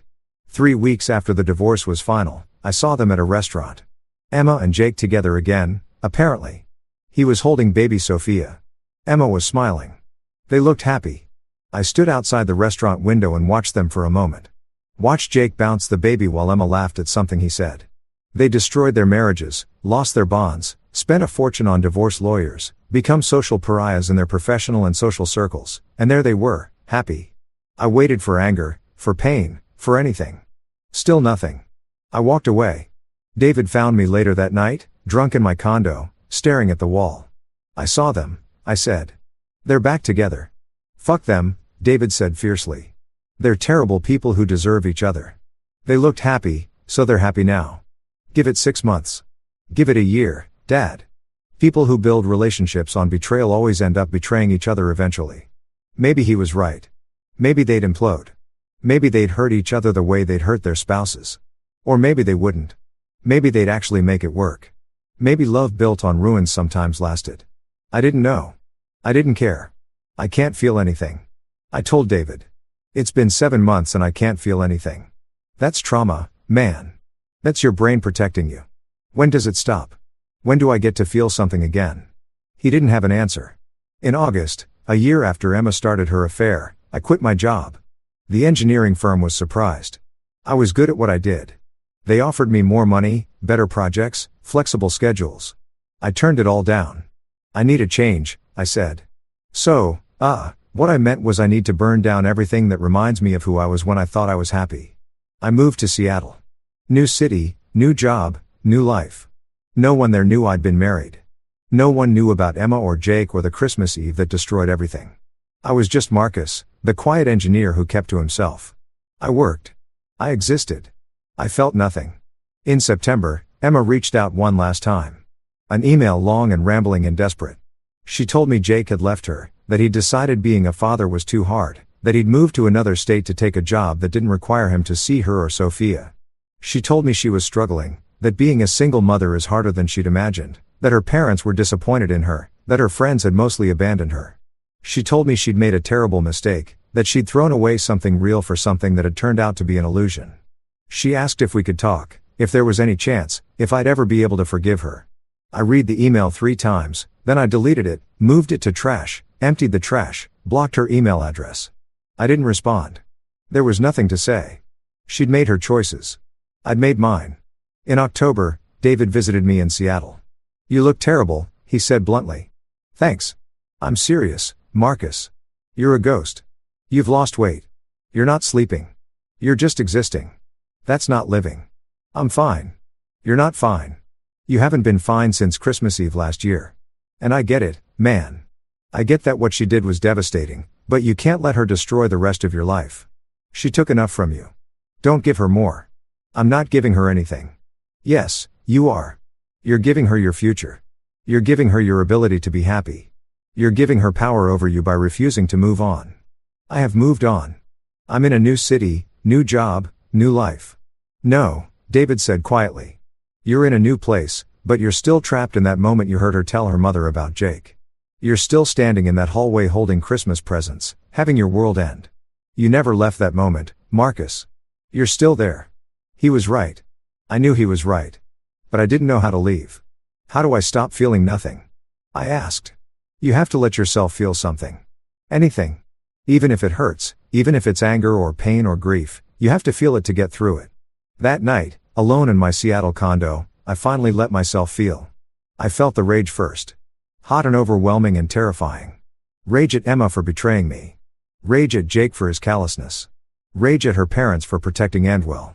Rage at myself for not seeing the signs. Then the pain, deep and aching and endless. The loss of 7 years. The loss of the future I'd planned. The loss of the person I'd been before I knew what betrayal felt like. Then the grief for the marriage I'd thought was real. For the love I'd believed in. For the man I'd been who'd thought he was building something permanent.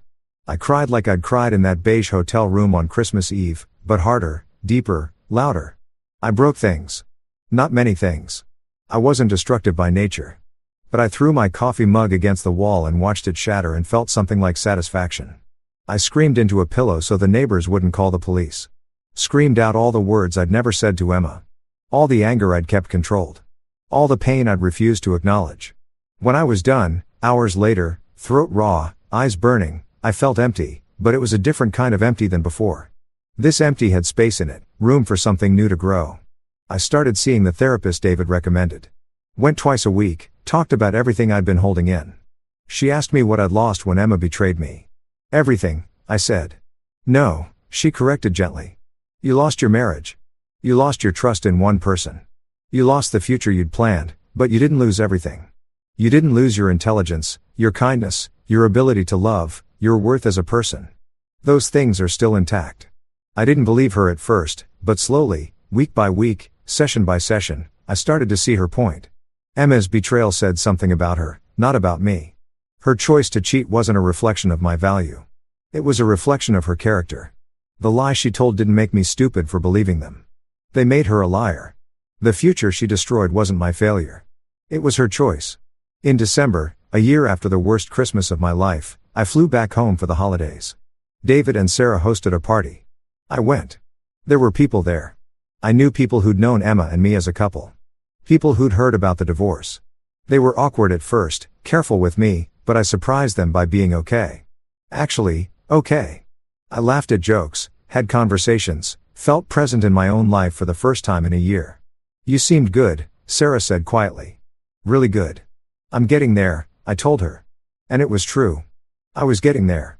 Not to happiness yet, not to trust, not to being ready for another relationship, but to being okay with being alone. To being okay with not knowing what came next, to being okay.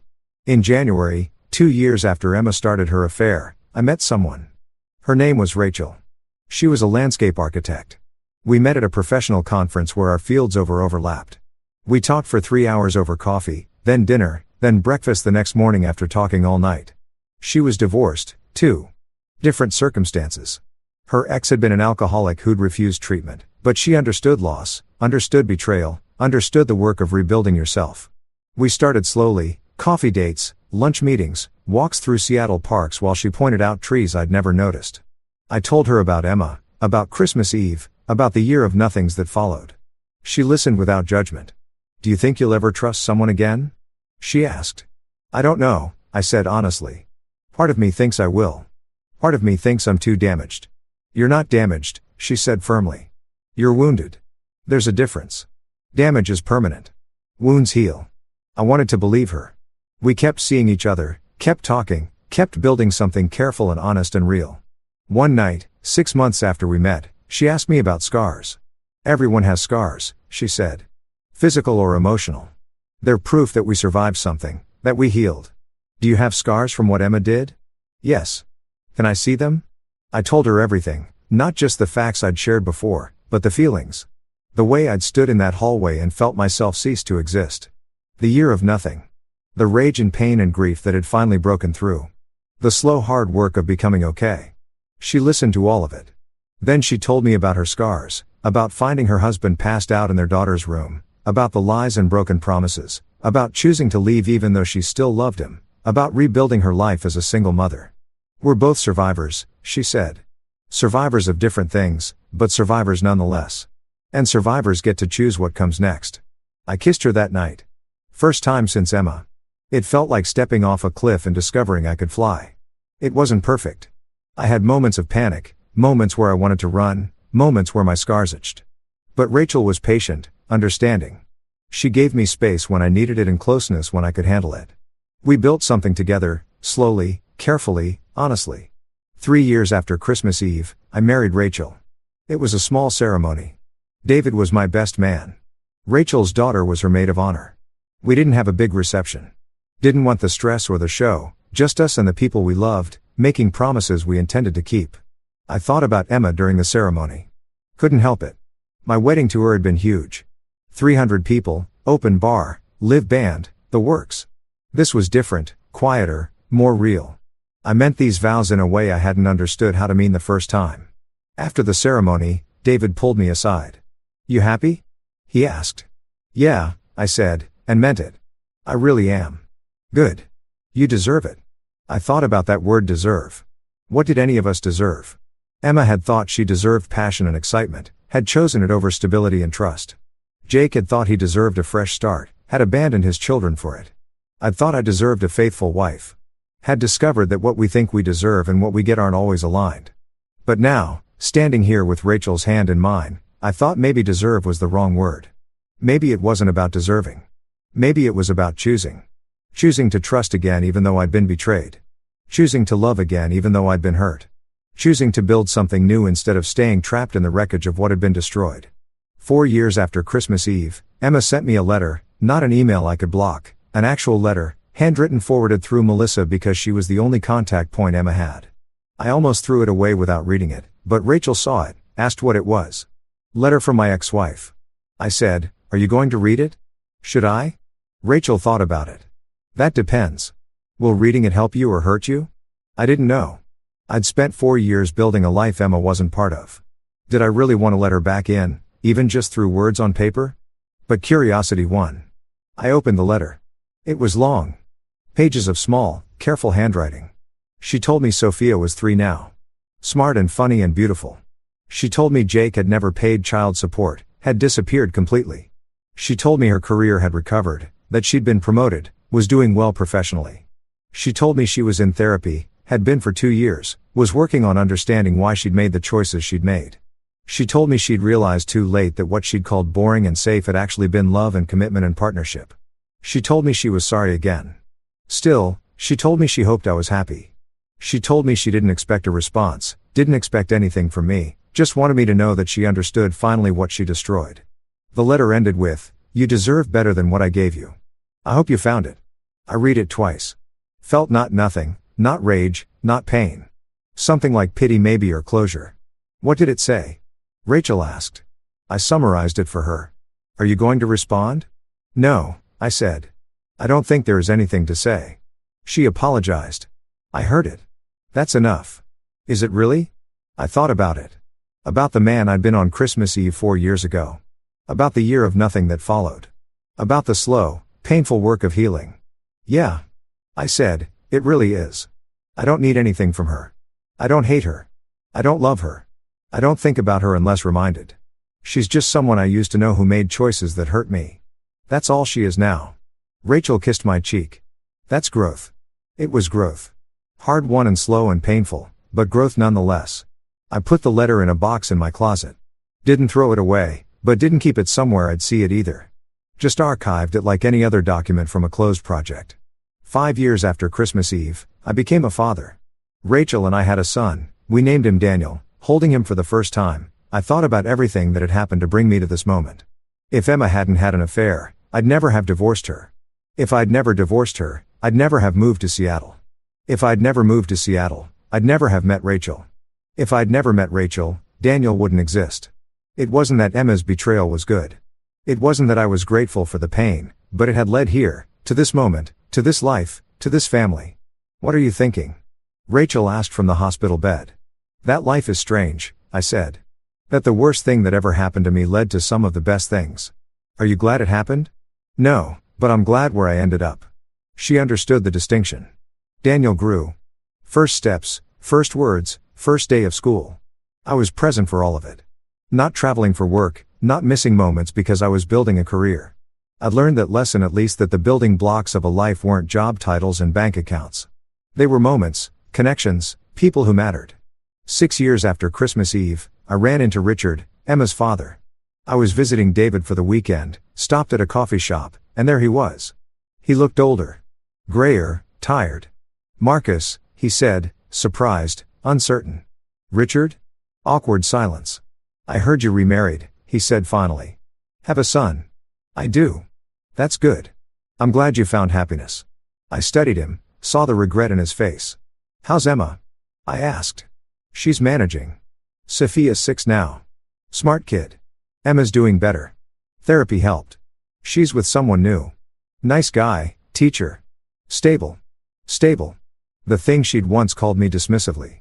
The thing she'd apparently learned to value. "That's good," I said, and meant it. "Marcus," Richard's voice dropped.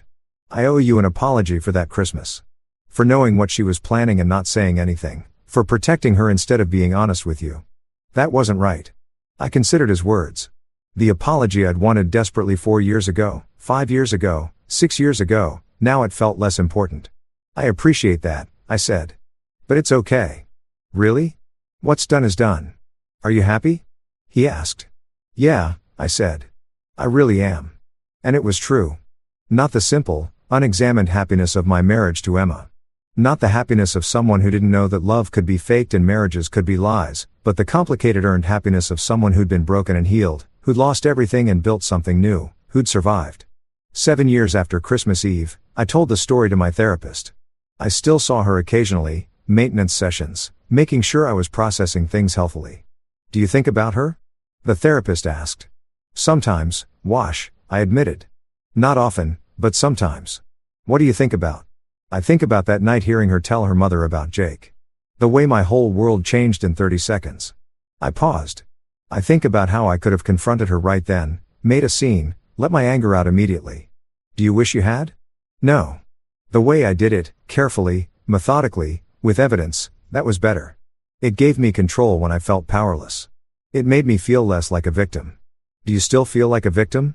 I thought about it. No, I feel like someone who experienced a terrible thing and survived it. That's different than being a victim. What would you say to someone going through what you went through? I'd say it gets better. Not quickly, not easily, but it gets better. I'd say that the nothing you feel is temporary, even though it doesn't feel that way. I'd say that you have to let yourself grieve, let yourself be angry, let yourself feel all the things you're avoiding. And I'd say that eventually on the other side of all that pain, there's a life worth living. Is that what you have? A life worth living? Yeah, I said I do. 8 years after Christmas Eve, I let it go. Not the memory that would always be there, but the weight of it, the significance. It became just a thing that happened. Not the defining moment of my life, not the event that everything else was measured against. Just a thing. Painful and difficult and life-changing, but not all-consuming. Rachel noticed. "You're different lately," she said one evening while we were making dinner together. "Different how?" "Lighter. Like you've put something down that you've been carrying." She was perceptive. "I think I have." I said the Emma stuff. "Yeah, that's good." She kissed me. "You deserve to be free of it." There was that word again, deserve. Maybe I did deserve to be free of it. Maybe I deserve to be happy. Maybe I deserve this life I'd built with Rachel and Daniel. Or maybe deserve wasn't the point. Maybe the point was that I had chosen this, had chosen to heal, had chosen to trust again, had chosen to build something new instead of staying in the wreckage of what had been destroyed. 9 years after Christmas Eve, I forgot the anniversary. December 24th came and went, and I didn't think about it. Didn't remember until 2 days later when I was looking at my calendar for something else and saw the date. 9 years since I'd heard Emma confess to her mother. 9 years since my marriage ended, even though I didn't know it yet, and I'd forgotten. That felt like victory. 10 years after Christmas Eve, Emma reached out one more time. Another letter, shorter this time. "I know I have no right to contact you. I know you've moved on and built a life, and I'm just a painful memory. But Sophia asks about you sometimes. She knows you were married to me before she was born. She doesn't understand why we're not together. I've told her we wanted different things, that we grew apart, all the euphemisms divorced people use. But she's 9 now and she's smart and she can tell there's more to the story. I don't want to lie to her the way I lied to you. So, I told her the truth, That I made terrible choices and hurt you deeply, and that's why our marriage ended. She asked if you hate me. I told her I didn't know. Do you hate me? I'm not asking because I want your forgiveness or because I'm looking for closure. I'm asking because someday she might want to understand her own origin story. And I want to be able to tell her the truth about who we were and who we are now. I hope you're well. I hope you're happy. I hope that 10 years is enough distance for the pain to have faded. Emma, I read the letter to Rachel. Do you? She asked. Hate her? No, I said I don't think I ever really hated her. I was angry, hurt, betrayed, but hate? No. Are you going to respond? I think I will. Just to answer her question for Sophia's sake. I wrote back, kept it brief. Emma, I don't hate you. I did once or thought I did, but hate takes energy, and I'd rather spend that energy on the people I love. What you did hurt me deeply, but I've healed. I've moved on. I have a family I love and a life that makes me happy. I hope you have the same. For Sophia, your mother made choices that hurt people, but she's working to be better. That's all any of us can do. We make mistakes. We hurt people. And if we're lucky and willing to do the work, we become better than we were. Tell her that everyone's story is complicated. That people are more than the worst thing they have ever done, and that it's possible to survive being hurt and build something good anyway. I wish you both well. Marcus, I mailed the letter and felt peace. Not forgiveness exactly. Emma hadn't earned that, and I wasn't sure she ever would, but peace, the kind that comes from putting down a burden you didn't realize you were still carrying. 11 years after Christmas Eve, Daniel asked me about my first marriage. He was 6. He'd seen wedding photos at David's house, pictures from when David was my best man the first time. Who's that lady? He asked, pointing at Emma. Rachel, and I had agreed to be honest with him age appropriately. That's someone I was married to before your mom, I said. Why aren't you married to her now? Because we wanted different things and we weren't good for each other, so we stopped being married. Did it make you sad? Very sad for a while. Are you still sad? No, because now I have you and your mom and I'm very happy. That satisfied him. He went back to his coloring book. Rachel caught my eye, smiled. We'd done it. We'd built a family, a real one, based on honesty and trust and showing up. The kind of family I'd thought I had with Emma, but had only found with Rachel. 12 years after Christmas Eve, I stopped counting, stopped marking the anniversary, stopped measuring my life in distance from that moment, started measuring it in other ways. In Daniel's milestones, in years with Rachel, in projects completed and challenges overcome, Christmas Eve became just Christmas Eve again. A day for family and celebration and looking forward to the year ahead. Not a day haunted by ghosts of marriages past. The house where Emma's parents had lived was sold. They downsized to a condo somewhere in Florida. Richard had died 2 years earlier. Heart attack. I'd heard about it through mutual acquaintances. Felt sad in an abstract way. Catherine was still alive as far as I knew. I didn't keep track. Jake had apparently remarried. Had another kid. I didn't keep track of that either. Emma was still with the teacher. They'd gotten married. Sophia had a stepfather who showed up and loved her and chose her every day. I was glad for that. Genuinely glad. Every kid deserved that. I'd built a good life, a real life, a life worth living. And if someone asked me about my first marriage, I could tell them the story without pain, without anger, just facts, a timeline, something that happened to someone I used to be. The scars were still there, but they'd faded. Become part of the landscape of who I was instead of fresh wounds that defined me. Rachel understood that. She had her own scars. We compared them sometimes. Not competitively, just honestly. We're both survivors, she'd said once. She was right. We'd both survived different kinds of betrayal, different kinds of loss. And we'd both chosen to build something new instead of staying trapped in what had been destroyed. That was the real story. Not the betrayal, not the pain, not the Christmas Eve that changed everything. The story was what came after. The healing, the rebuilding, the choosing to trust again, the choosing to love again, the choosing to believe that what was broken could be mended into something different but still beautiful. 15 years after Christmas Eve, I received a wedding invitation. Sophia was getting married. She was 21, young but certain. The invitation was addressed to me and Rachel and Daniel. Emma had included a note. Sophia wants you there. She knows our history, all of it, and she still wants you at her wedding. She says you're part of her story, even though you were only in her mother's life for a short time. I understand if this is too much to ask. I understand if seeing me would be uncomfortable, but she asked me to invite you, so I am. No hard feelings either way. Emma, I showed the invitation to Rachel. Do you want to go? She asked. I don't know. It feels strange. I was married to her mother for 7 years, but I've never even met Sophia. I left before she was born. But she wants you there. That means something. It did mean something. I just wasn't sure what. Would you be okay with it? I asked Rachel. It's not about me being okay with it. It's about whether you want to go, whether it would be good for you or painful for you. I thought about it for days. Finally decided yes, I'd go. Not for Emma, not even for Sophia really, since I didn't know her, but for closure, for the final punctuation mark on a story that had been running without an ending for 15 years. The wedding was in spring, outdoors, beautiful weather. Sophia was lovely, looked like Emma, but with different energy, calmer, more grounded. Her fiancé was a doctor, kind eyes. The way he looked at her reminded me of how I used to look at Emma. I hoped he'd never have to learn what I learned. Emma saw me before the ceremony, approached carefully. "Marcus," she said, "thank you for coming." "Of course. You look good." "Happy." "I am." "You too." "I am finally." She smiled uncertainly. "This is Rachel." "Yes, Rachel." "This is Emma." They shook hands.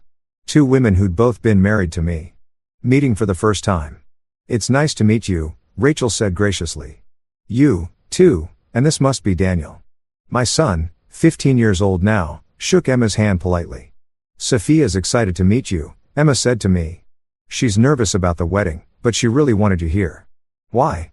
Emma looked uncomfortable. She said her origin story includes pain and mistakes, but it also includes people choosing to be better. She said, "You're part of that story, you choosing to move on instead of staying angry." That taught her something about resilience and forgiveness. I didn't know what to say to that. "She's very wise," Rachel said. "She is better than I was at her age, better than I deserved." Emma's voice caught. "I have to go help her get ready.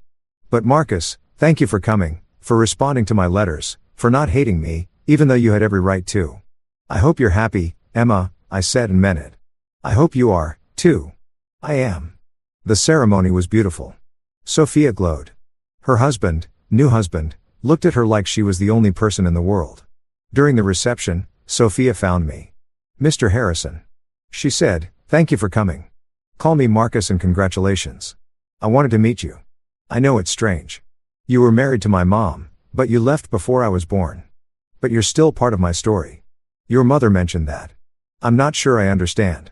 Sophia glanced at where Emma was standing with her teacher husband. "My mom made terrible choices.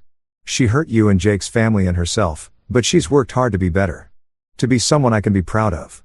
And part of what helped her become better was knowing that you moved on, that you built a good life, that you didn't let what she did destroy you. I almost let it. I admitted for a while. I almost let it, but you didn't. And that matters. It taught my mom that healing is possible. It taught me that we're not defined by our worst moments if we're willing to do the work to be better.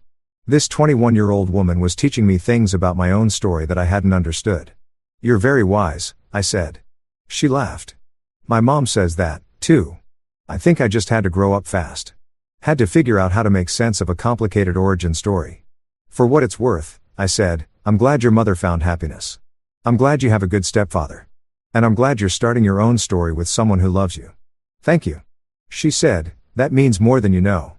She hugged me, the stranger who was somehow connected to me through pain and healing and the strange ways lives intersect. Then she went back to her wedding, to her husband, to her future. And I went back to mine. Rachel took my hand. Daniel was talking to another teenager at the next table. "You okay?" she asked. "Yeah," I said. "I really am." And I was. The story had an ending now. Not a neat one, not a simple one, but an ending nonetheless. Emma had hurt me deeply, completely. But I'd survived more than survived. I'd healed. I'd grown. I'd built something real and good and lasting. The scars were still there, would always be there. But they didn't define me anymore. They were just part of my story. The painful chapters that had led to better ones. We left the wedding as the sun was setting. Drove home through spring twilight. "What are you thinking?" Rachel asked. "That life is strange and painful and beautiful," I said. "That the worst things can lead to the best things. That we survive by choosing to survive." Deep thoughts for a Saturday evening. I laughed. Maybe or maybe just the truth. Daniel fell asleep in the back seat. I watched him in the rear view mirror. My son, my family, my life, all of it built on ruins. All of it beautiful. Anyway, that's the thing about betrayal, about being broken. about having your world end in the space between one heartbeat and the next. You have choices. You can stay in that moment forever. Let it define you. Let it destroy you. Or you can survive it, heal from it, build something new from the pieces. I chose survival. I chose healing. I chose to believe that even the worst pain could be survived and transformed into something that made you stronger instead of bitter. It wasn't easy. It wasn't quick. It wasn't simple. But it was worth it. Every painful step, every moment of nothing, every scar earned in the process of becoming whole again would be worth it. Because now, 20 years after Christmas Eve, I can tell the story without bleeding. I can remember that hallway, those Christmas presents, those terrible words, and I can acknowledge that it happened without being destroyed by it again. The man who stood in that hallway is gone. The marriage he thought he had never existed. But I'm still here, scarred, but whole, wounded, but healed, different than I was, but maybe better for it. And that more than anything else, more than any revenge I could have taken or anger I could have held on to. That is the real ending to this story. Not Emma's confession, not the divorce, not even the wedding where I met the daughter I never had. The ending is this. I survived. And survival, it turns out, is its own kind of justice. That's it for today. I hope you enjoyed the stories. Let me know what you thought in the comments below. Don't forget to like and subscribe for more, and I'll see you in the next one.